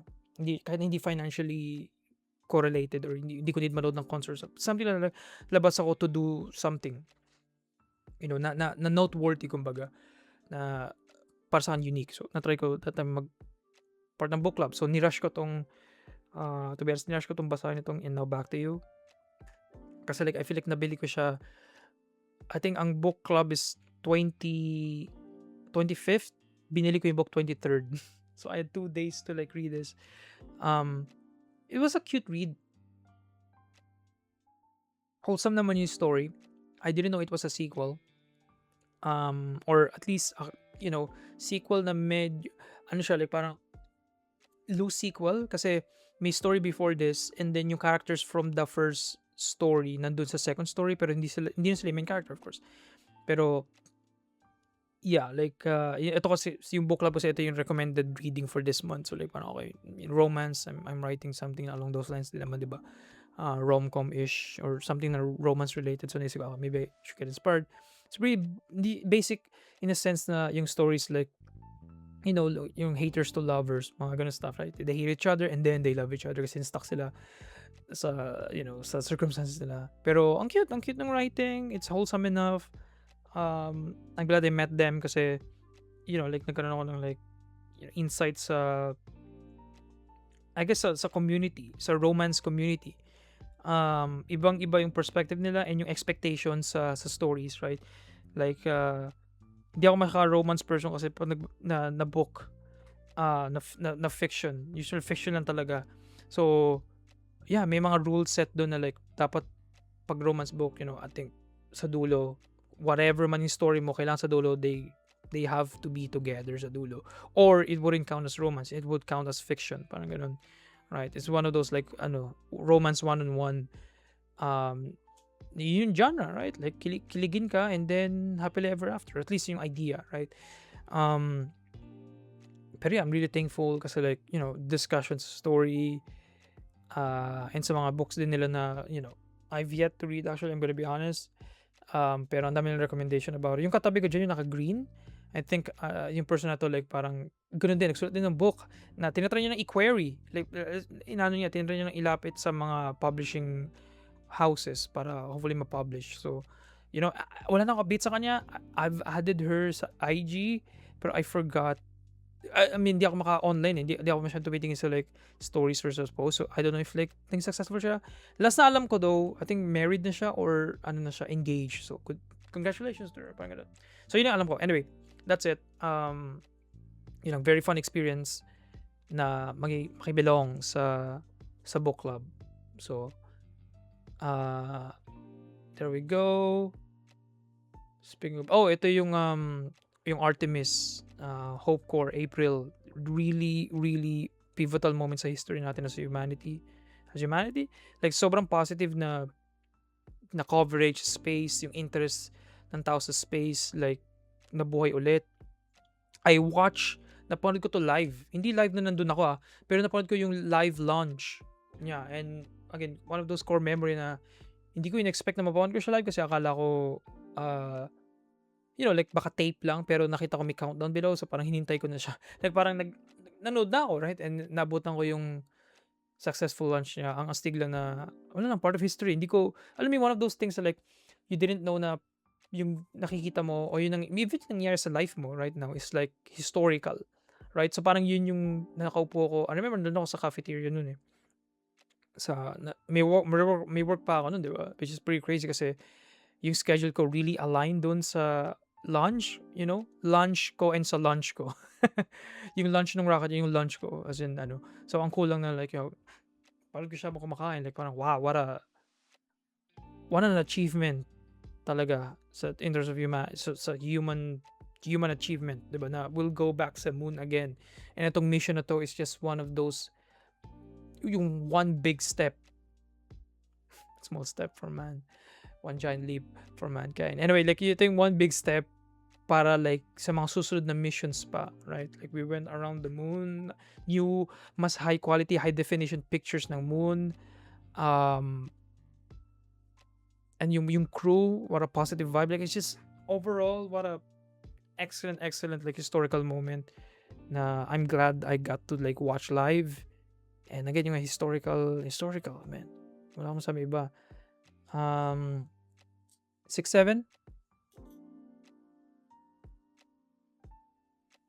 Anyway, after this, si May Simones, napanood ko siya. I guess yun yung one of those na nag-spark sa akin na like, after kay Joji, naganap ako ng stuff to do. So, si May Simones, dumaan lang siya. I remember this moment na dumaan lang siya um, sa YouTube ko, si May Simones, yung music niya.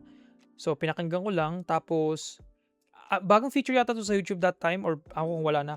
Pero pinakinggan ko siya, bigla may nag-pop na notification sa baba, sa, pag nasa desktop ka, na events related to May Simones, ganun. Tapos meron siyang concert pala, or at least mga gigs, ganun. So, sakto, meron siyang gig na malapit lang sa New Jersey, sa Philadelphia, right? So, oh shit, tsaka mura lang yung tickets. So, there we go.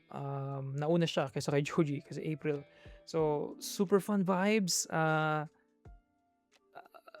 Yeah, meron akong vinyl niya here. Kasi ang ganda ng vinyl. Ang astig nung ano niya, nung song, nung album niya.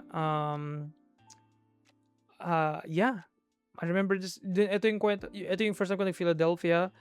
Different, mas, ako, nakwento ko to. Mas nakakatakot siya kasi sa New York. Usually enough. Maybe kasi nasa bad part ng Philly.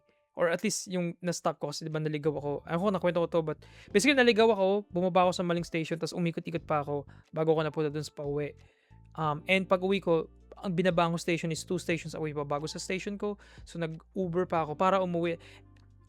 Whole story, naligaw ako, and I'm glad naligaw ako. May nakatabi akong crackhead, nagka-crack, and niyaya pa niya ako mag-crack. What a story. Pero na-enjoy ko yung Simones na concert.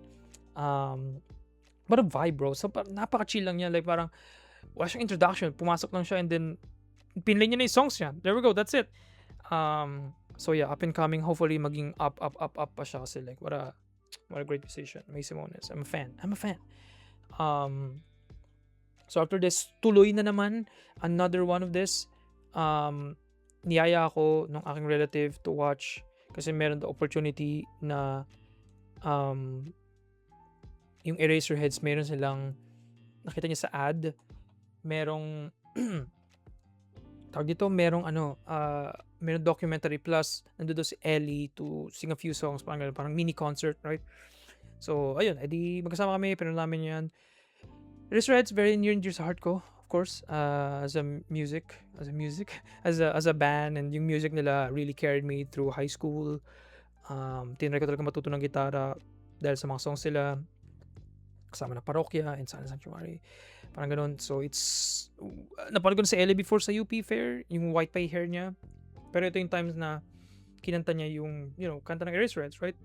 Mas na hopefully nakapag-reconcile na siya with sa iba niyang band members, and yeah, may photo op pa na I think yung picture hindi posted, buti na lang yung relative ko may picture na nandun ako, kasi yung photo op at first, family by family, or at least by person to person, yung management pangit. Yun yung disappointing here, yung management na nag-handle, like sabog-sabog, kasi at one point binabayaran nila yung venue, right, and lagpas sila, kasi to be fair, delayed din, ang daming delay na nangyari, ewan ko kung bakit.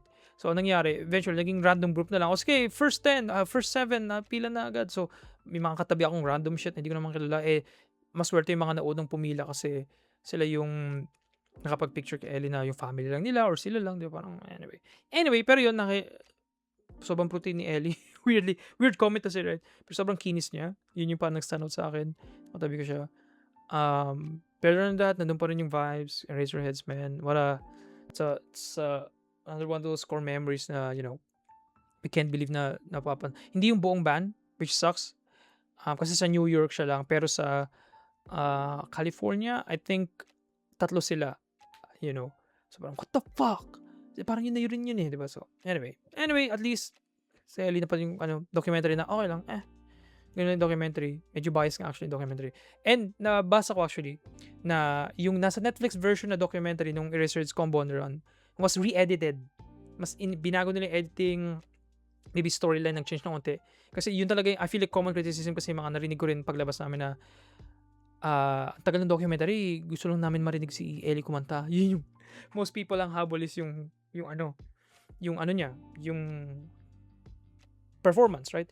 Yung documentary ang daming times na like basta tignan mo, bilis ko magyap pag criticism na. Pero anyway, Reddited, di ko pa napanood yung Reddited version, pero sa napanood ko, it's a rough one kasi may mga editing mistakes. Literal, at one point, yung aspect ratio biglang lumiit. Nagkamali yata ng export or something. Like, naano ko na, are you fucking serious? Like, binayaran namin to. Ito yung pero yun nga. Napanood, release na natin siya Netflix sa Prime Video na re-edited daw, mas better daw, mas tighter edits. Parang okay. Fine. Kami naging beta tester mo. Anyway, yun lang. Fifth Nurture, eto na yun. This is it. Eto na yun. Anniversary Nurture, sumakto. Dito na ako nagkalakas ng loob. Like any other na magpatato. There we go. Eventually, nagpatato na ako. And yeah, this is it. Ito yun. And alam ko na yung mga next design na mangyayari. Yung ilalagay kong designs. Pero again, milestone, achievement sa sarili, confidence booster. This tattoo is a statement of me as an individual, and like it's just like I really rock with it so far. I'm proud na naalagaan ko siya na maayos. Ang pangit talaga nung nung angle kung paano ko siya pakita. Pero yeah, I want to get more and alam ko na yung next design. There we go. Yun lang yung hype. Pero yeah, what a fun experience yung tattoo. Again, ginawa ko siyang episode, to like archive yung experience ko with it. Pero yeah, yun. Thank you sa Nurture. I skip a few things here. I feel like I just like lived, I think around April to late May. I think lang ako dito, like process ng stuff emotionally, privately, right? May mga stuff na nangyari like privately, like parang that brought me closure, really. Parang ito na yung, I think yung May, wala siya sa story, wala siya sa archives, pero I remember yung May being May is my closure month, I guess. Yun na yun, parang ganun, every May I feel like yun. Yeah, I'm just really nakinga ako ng malalim, and may mga na-let go na akong stuff, and nasabi ko na sa sarili ko na I can move forward na, kasi of course I would be lying if I said like na ako, like Siddhartha Gautama, Buddha, na like enlightened one, right? But I'm sure may mga baggage pa rin ako na hawak right now, pero yung May, like ang dami lang na process and na mga na unprocessed, parang ganun kadali sabihin. And ayun, after that, like nag-continue na ako to go live or like experience life, kasi after that, like mas naliwanagan ako sa mga stuff. It's part of being human. May mga times talaga na like papatingin ka lang sa ceiling or sa floor or sa wall, and like you have to process yung nangyayari sa life mo, yung pause to like what's happening sa akin, right? Let's take stock what's happening sa sarili mo, sa life ko. So yun nangyari nung May. And then nangyari din nung May was obsession. Na-obsess ako sa obsession to the point na I don't know if I should show you this right now, pero I'm not sure. Fuck it, I'm gonna show this.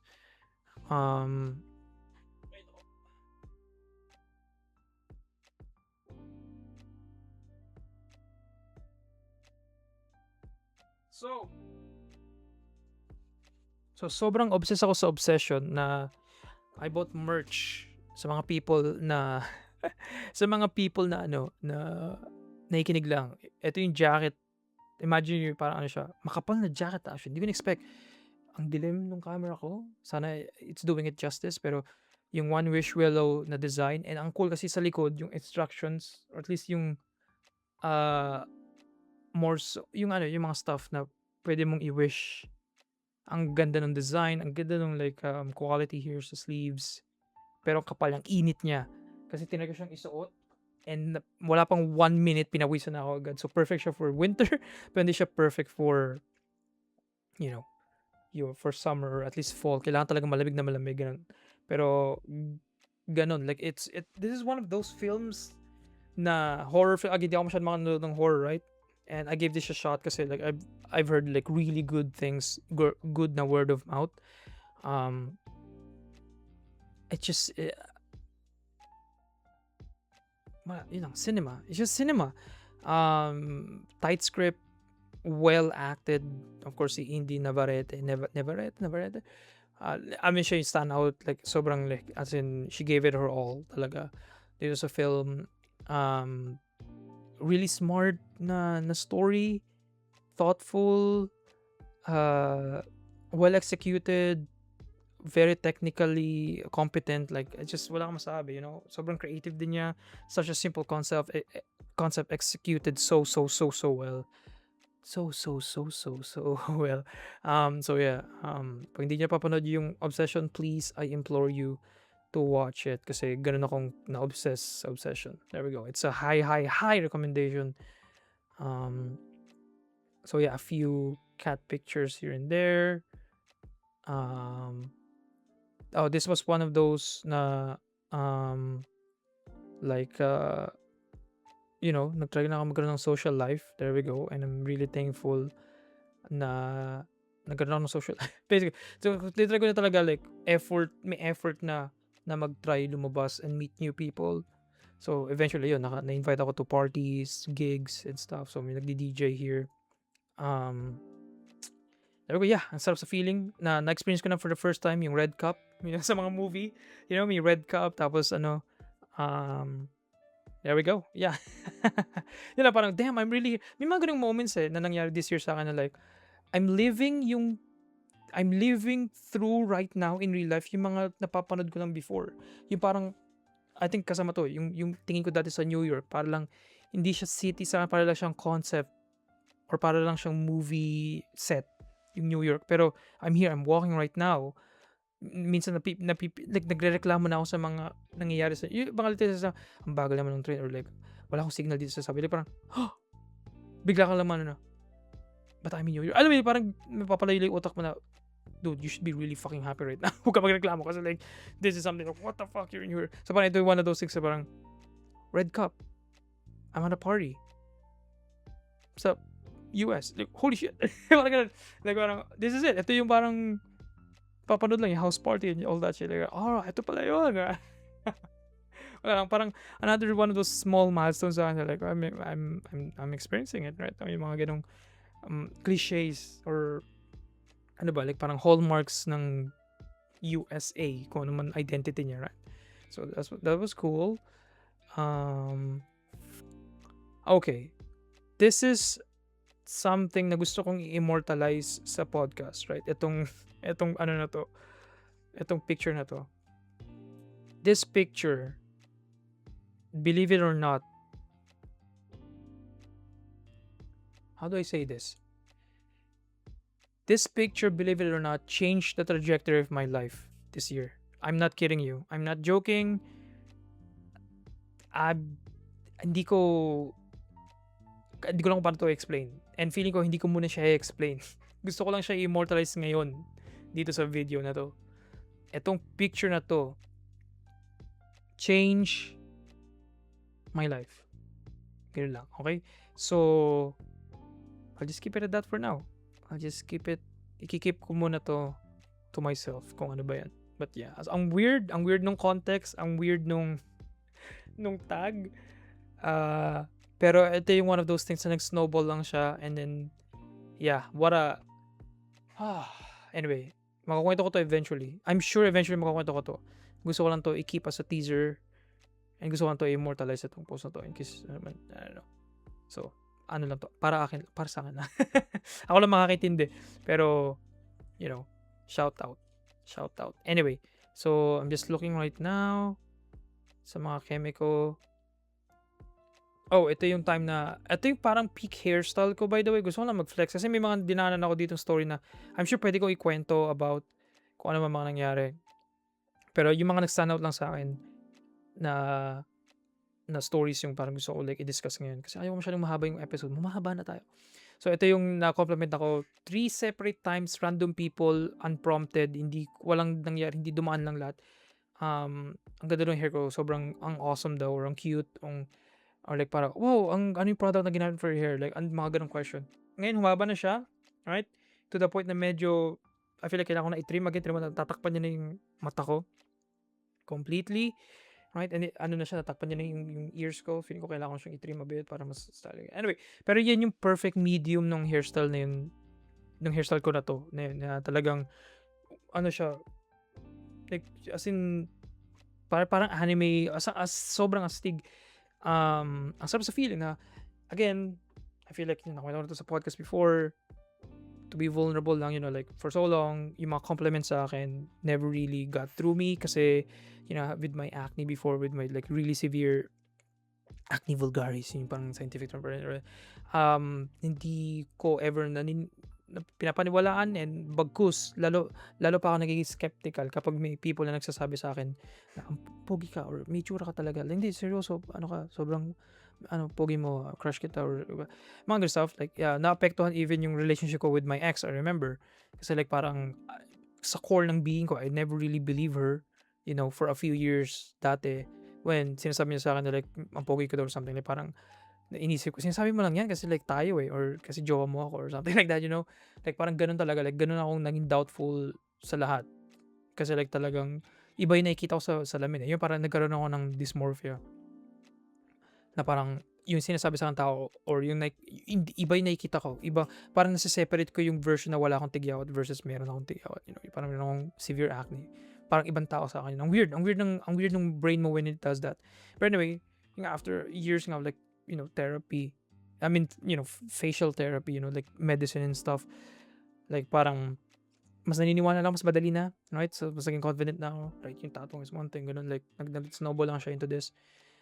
Pero yeah, I'm really, wala lang, gusto ko na siya again isama sa sa archive na just like a really nice feeling kasi especially as guys, we don't usually get compliments, and it's true kasi may mga yung meme na yung compliments na ganun kaliit yung compliments na binibigay sa atin na may mga nare-remember tayo as guys na compliments na matagal ng binigay, elementary pa, pero we still pinanghawakan natin, we still remember. Meron akong ganung moments sa akin, na sobrang tagal na again, elementary pa, pero na-remember ko yung specific moment yun, specific suot ko, yung mga ganun, like, yeah, just ang rare kasi na ma-compliment, or maybe, yun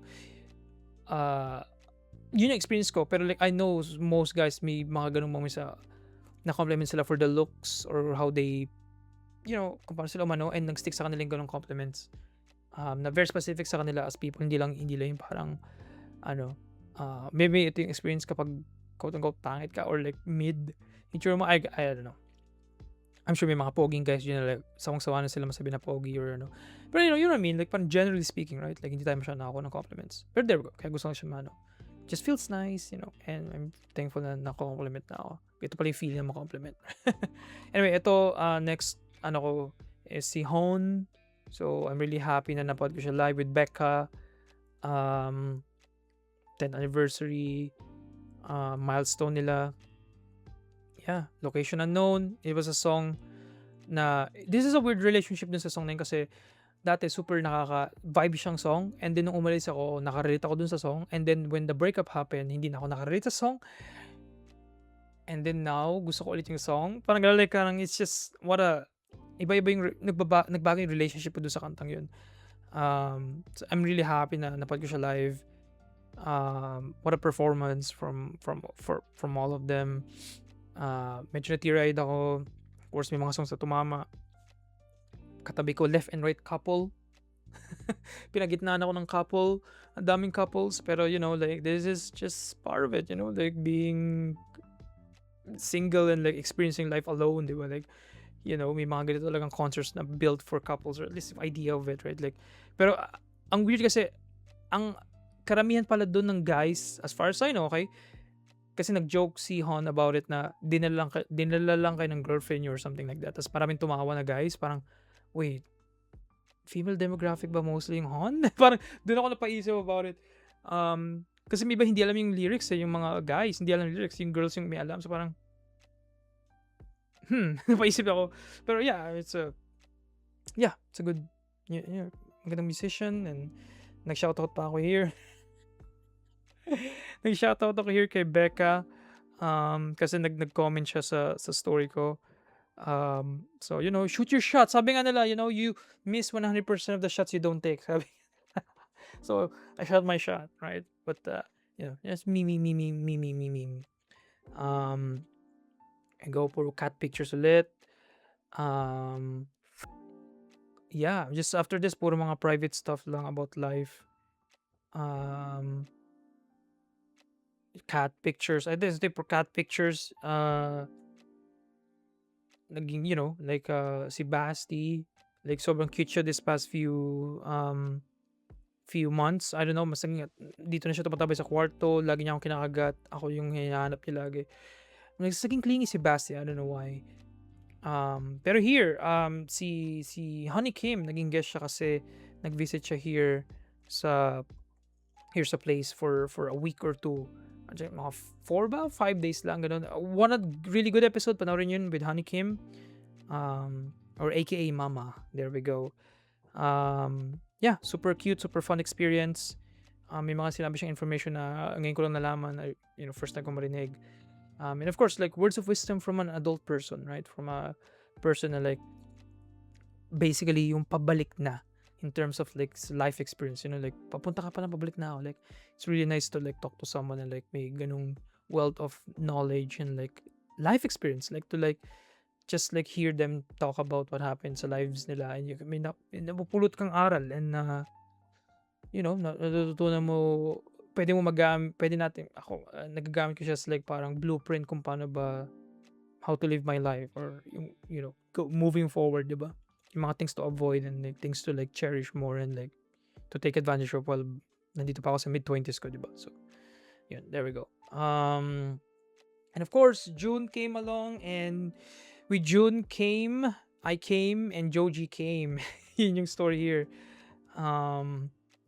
What a really, really, really awesome, like, concert experience, kasi again, siya yung first concert ko, and then to, like, see him perform again na mas serious na, mas locked in na siya as a musician. Yung choices niya sa songs, or, like, yung vocals niya, kasi sa Pilipinas, I think nandun na siya sa tail end ng performance niya, so wala siyang boses, tsaka puro lip-sync na lang, tapos minimal na lang yung galaw niya, dito, like, parang yung New York concert niya is, like, pangatlo ba?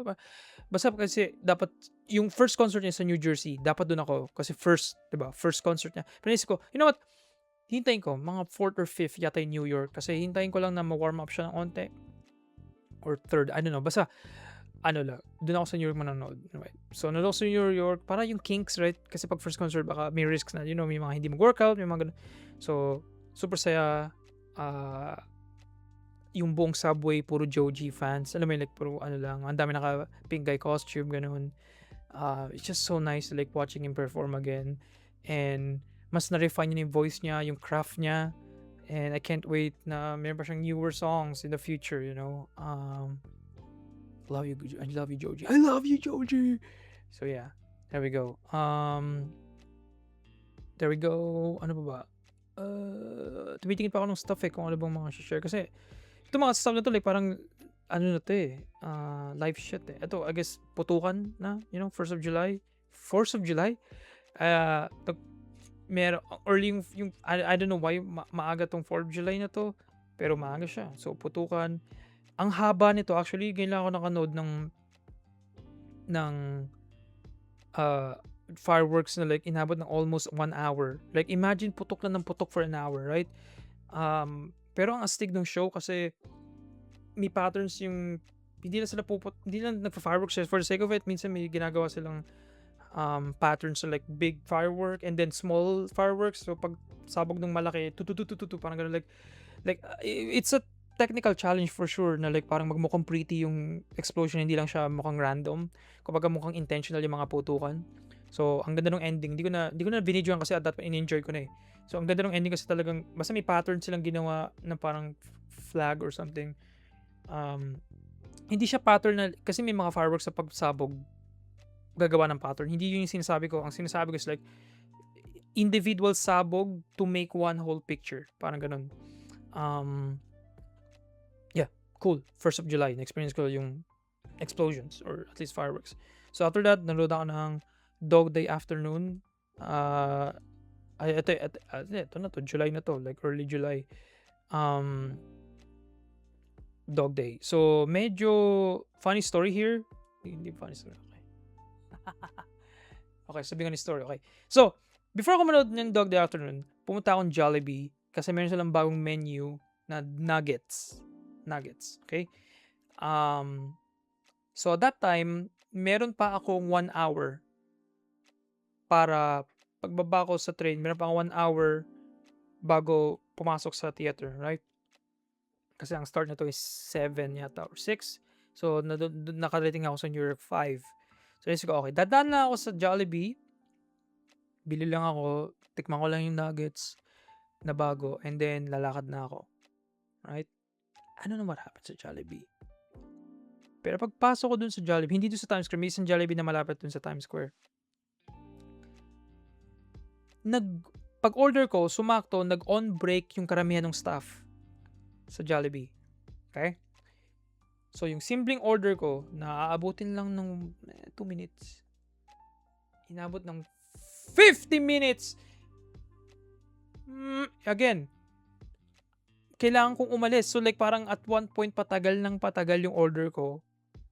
Kasi kailangan pa daw iluto. Filipino yung mga staff sa Jollibee, which is cool. Very, very cool. Patagal kasi kailangan pa iluto. Wala yung cook. Ang nandun lang is nag-arrange ng orders, and ang ginawa lang, nanood lang ako for 30 to 40 minutes na kuha lang siya ng chicken, ganun. Yung nuggets kasi kailangan i-fry pa or deep fry, base siya sa, hindi siya katulad ng chicken na maraming prepared. Ito wala. So, I was just there like counting the minutes kasi like parang I'm gonna be fucking late. Like, hindi na ako makakain. Hindi ako pwede makadala ng food.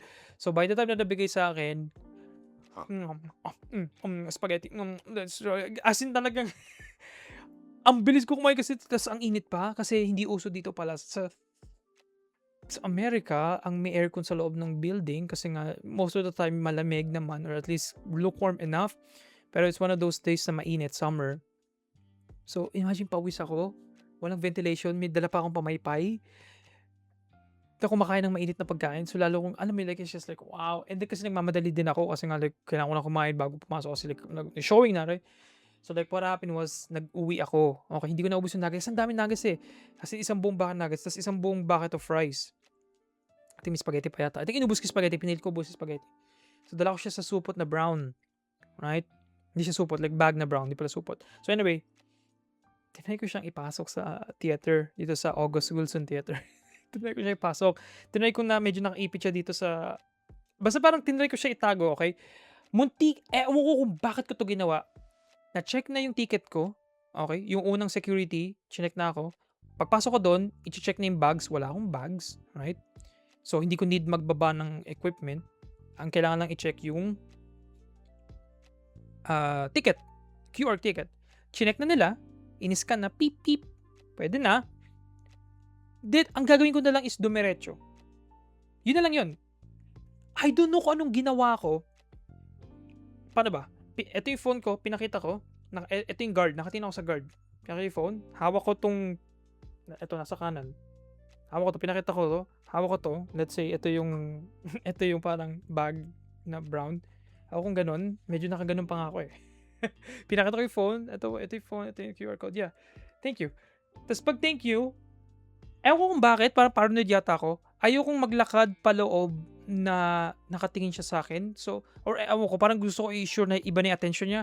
So, ang ginawa ko, pagbaba ko ng phone, nakatingin pa rin ako sa kanya, tapos naglakad ako habang nakatingin sa kanya. So, anong nangyari tuloy, alam mo yung parang syempre, pag ginawa yun ng tao sa'yo, mapapatingin ka sa buong katawan niya. Alam mo yun, kunyari, tinitigan ka, tapos nakatitig pa rin sa'yo habang naglalakad pa alis.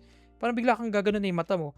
So, ganun yung nangyari dun sa guard. Like, syempre, tinitigan niya na rin ako kasi nakatitig lang ako sa kanya kasi like, binabantay ako siya kung tititig pa siya sa akin. So, tinitigan niya ako lalo. So, nakita niya yung bag and then sabi niya, anong laman yun? I mean, in a friendly way, anong laman yun? It's Jollibee. Sabi ko, it's Jollibee. Sabi niya, "Oh, you have to eat your food before." I'm sorry, gumanon siya. Sabi, "No, no, yeah, yeah, I understood." Ganun. So, tinry kong magpasimpleng kain pero I can't, di ko siya maubos kasi nga, ano na, like nagmadali ako, inuna ko yung spaghetti, nabusog na ako kasi like ininom ko rin yung Pepsi. So, like nabusog agad yung tiyan ko kasi nauuhaw ako, gutom ako. Pero alam mo, nag-compound ng lahat. So, wala akong choice kundi itapon yung food, right? So, parang sabi ko, fuck, di ko pa nakakain 'to. Sayang yung pera, sayang yung paghihintay ko, okey? So, ang ginawa ko, naglakad ako, right?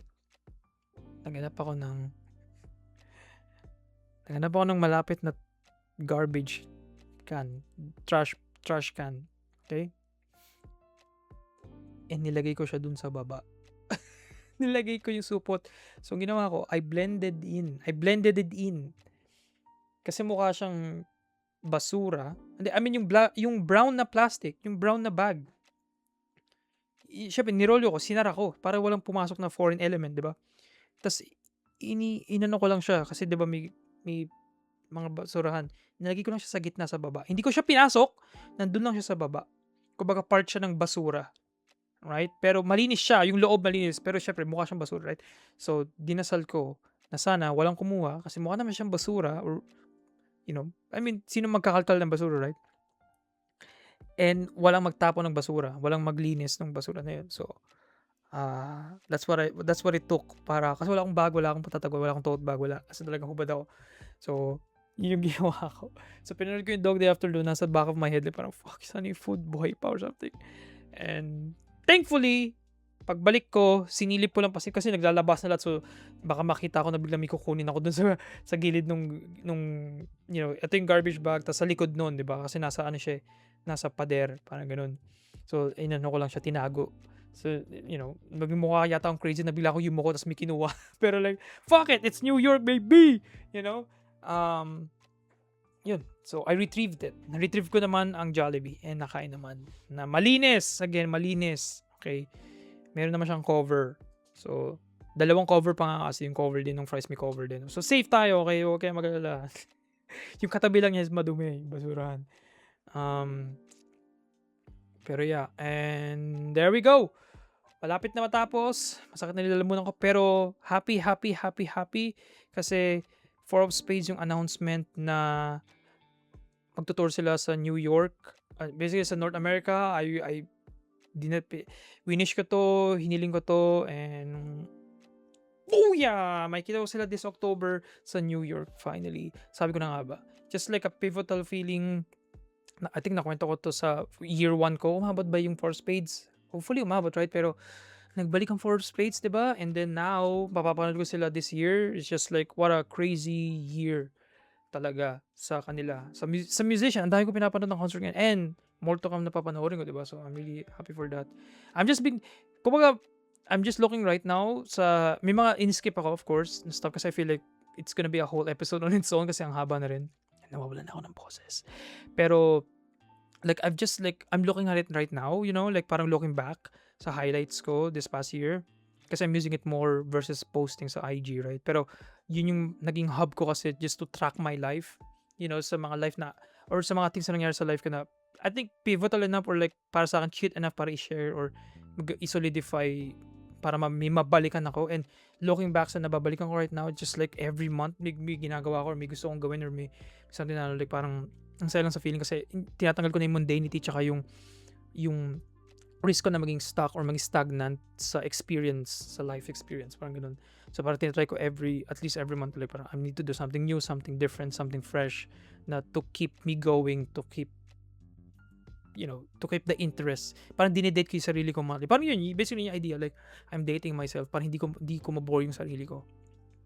So, just like, so fun to look back sa mga, hindi ko na like explore, pero sa mga stuff din na like, parang behind the scenes, alam ko kung ano nangyari nung araw na yun. Personally, hindi ko na share like out loud in public, parang ganun. And then, bro, this man, I think ito yung best Broadway musical na napad ko. What a emotional, very wholesome na story maybe happy ending. Sobrang and yun nga, nakwento ko 'to sa episode sa review na I think sobrang lapit niya sa story na sinusulat ko. At least like parang yung sensibilities ng story niya to is like the same. Just like tumama lang sa'kin talaga like lahat, like all the like right beats. Again nga, I think I just witnessed the best Broadway musical ever. And yeah, again, same subsession, word of mouth ko lang 'to nalaman and stuff, like bulong-bulong lang, sabi-sabi lang, and then I get the hype now. Like gusto ko siya panoorin ulit ngayon na knowing now what happens sa story, right? Like what a play, man. What a play.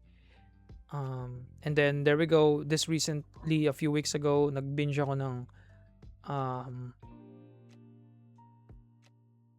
Studio Ghibli films. It was really nice na to go back to Studio Ghibli and like re-experience ulit yung mga napanood ko before na ngayon mas meaningful na sa akin kasi I've lived through life na enough para like may makuha na more than that, more than the story and the animation, right? Like may meaning behind it, so it's really nice. And then I think that's it. Ito na yung huling post ko. I've been like slowing down this past few weeks, pero with Margo, of course, nag-gym kami. Pinarusahan niya ako. Nag-ache, by the way, yung body ko after nung recording ng episode na yun with her. Mga ilang araw din ako, almost 4 to 5 days din na ang hirap ibuka ng thighs ko. Kasi lahat talaga lahat talaga binugbog niya ako. Pero, I appreciate the bugbog kasi, yeah, I appreciate the bugbog kasi like, kailangan mabugbog ulit. Kasi hindi ganun ka-intense yung exercise ko dati. Yung mostly cardio lang ako. So, pero ngayon talaga gusto niya daw mag-lift ako and like really galawin daw yung upper body. So, tinarget ko yung upper body. Ayan. Naging statue ako for a few days or a week almost. Pero okay, yun na yung update. Last update before we wrap this up. So, dumating lang siya kanina. And what a nice na timing done. Kasi like, hindi ko in-expect. Again, ito dapat yung topic kanina. Ito lang. Pero na-realize ko, nga pala, tomorrow is my first year anniversary or second year anniversary here. Tama? Yeah. So, quick lore. Actually, hindi lore. Papakita ko na agad. So, paano ko ba ito ipapakita in a way? So, yan. There we go. Ladies and gentlemen, kanina lang, nakuha ko sa mail. I got my license. My driver's license. Let's fucking go! So, sobrang laking victory. Kasi, before, pag nagdadrive ako here sa New Jersey, lagi ako may kasama. Right? Or, even sa Pinas, nag-practice ako mag-manual, pero hindi ko ever na take it seriously to the point na nag-road test na ako. Hanggang written exam lang, diba? Tapos dito, like, super heavily supervised pa yung driving and stuff. And this year, talagang, I guess, living, like, parang part of this is yung freedom ko to get the fuck out, to explore by my own na hindi ma-adjust sa schedule ng iba. Pakita ko na ulit. Kino-cover ko kasi, of course, nandun yung details, right? Yung mga stuff. Pero like, may tsura ko here, sobrang ito yung poker face ko. This is my poker face. Mukha akong galit.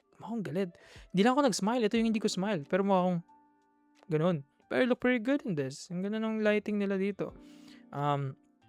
Pero just nice na like meron akong driver's license finally. Like, this is one of those things again sa US, Like, ito na yung ID nila. Kapag nagkaroon sila ng ID, nasan yung driver's license. Like, ganun lagi. It's nice to see. It's nice lang to like touch this na ngayon, meron akong physical, and it's nice na makapag-drive na mag-isa finally. I don't know, it's just, iba lang yung feeling na like, hindi na kailangan. Kasi dito sa New Jersey, maigpit eh.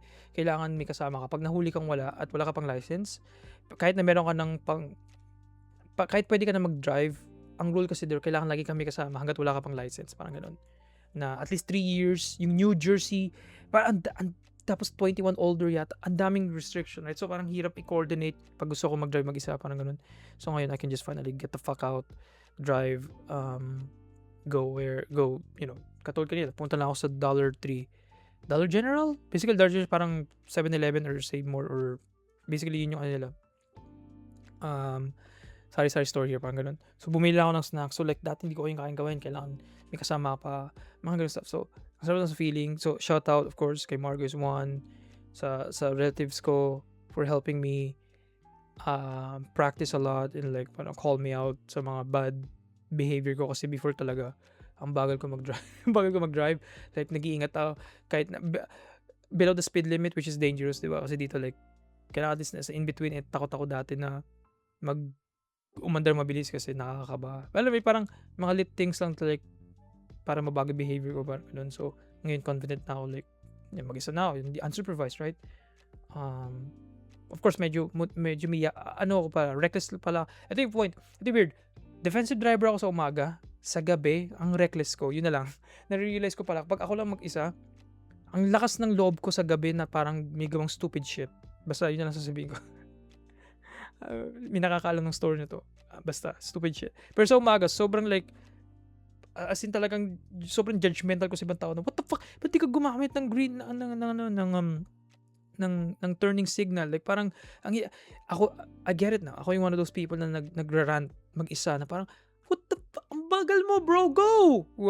Gumagano ako laban nagda-drive isa. So parang okay, yeah, I know. And hindi ako nagme-music pa nagda-drive, by the way. Like I wanna lock in, as in lock in lang talaga. No distractions, talagang drive lang talaga. Maybe this the honeymoon phase, kapag mag-isa lang, chill lang, walang kausap. So like parang, I enjoy driving. Eventually, I feel like I'll be fed up mag-drive. But for now, I'm just enjoying yung idea of the freedom. It's just it. Itong driver's license na to is like, marks my, what a neat bow for my second year, right? Here sa US. Like, nakasurvive ako ng 2 years na walang driving license.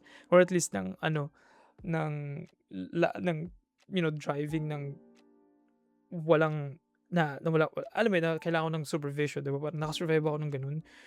Tinry ko mag-commute, mag-Uber, walang Grab dito, mag-Lyft and stuff. Like parang for so long, ayoko talaga mag-drive or ayoko yung idea kasi na may car. Like, ayoko it's on a principle level. Ayoko makahalo sa pollution. Mga ganun ng stupid shit. Pero ang core nito is like comfort zone. Na-conform na ako sa sarili kong life na hindi nagmo-move forward or parang ganun mga symbolic shit. Ang point lang ng driving lang right now is may freedom na ako like to go anywhere I want. Na walang restriction, walang limit and stuff. Sarap lang sa feeling. Yes, sarap lang. What a victory, right? Like parang I'm like staring at it right now again. Like we'll stare at it again. Yung may aking poker face shit, right?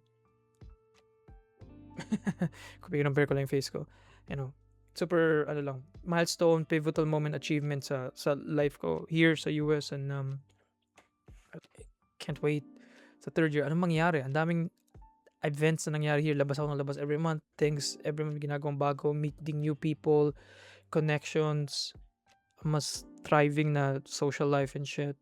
I'm just really thankful lang sa podcast din, sa mga people na at least merong record, may archive of me like growing as an individual, as a person. And I hope it goes up from there. Of course, magkaroon ng down, up and down, up and down, pero like, like yung evolution ko as an individual, nakikita siya, natatrack siya at least consistently on a weekly basis, diba? With the podcast and all. So, there we go. The only way from here is up. So, up. Just keep locking in. Yun ang masasabi ko, I guess, sa future self ko. Keep locking in, just enjoy it. Just enjoying it. And just look forward to stuff sa life. Look forward to stuff. So, we just gotta keep looking forward to something, anything, just to keep us going, just to push us to wake up one more day, right? So there we go. Medyo philosophical. But yeah, thank you sa mga naging guest ko this past year, sa mga connections I had and I have and I keep having. Thank you for watching or listening this past, this second year of me living here and this second year of midlife crisis. We'll keep going. Or first year, pa second year ng midlife crisis. So, you know what I mean. So there we go. I think that's it. Thank you so much for watching and or listening sa akin. Yap, for 2 hours, kaya ko. I can do it for longer. Basta meron lang akong topic, I can go ta. Kaya ko yan. Yeah. But yeah, Ang consequence wala na akong boses. Pero yeah. Thank you guys so much for watching and listening. Instagram, keme, follow me, keme. Alam niyo na yan. Like, mabubuhay yung mga insight na yan. Pero, buhay ang aking SOCMED. Medyo namamatay minsan. Pero, blah, blah, blah, blah. Ayun. Thank you guys. And, I'll see you, or maybe we'll see you, kung may guest man. We'll know. You never know. We'll see.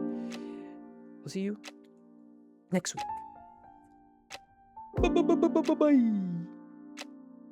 Bye.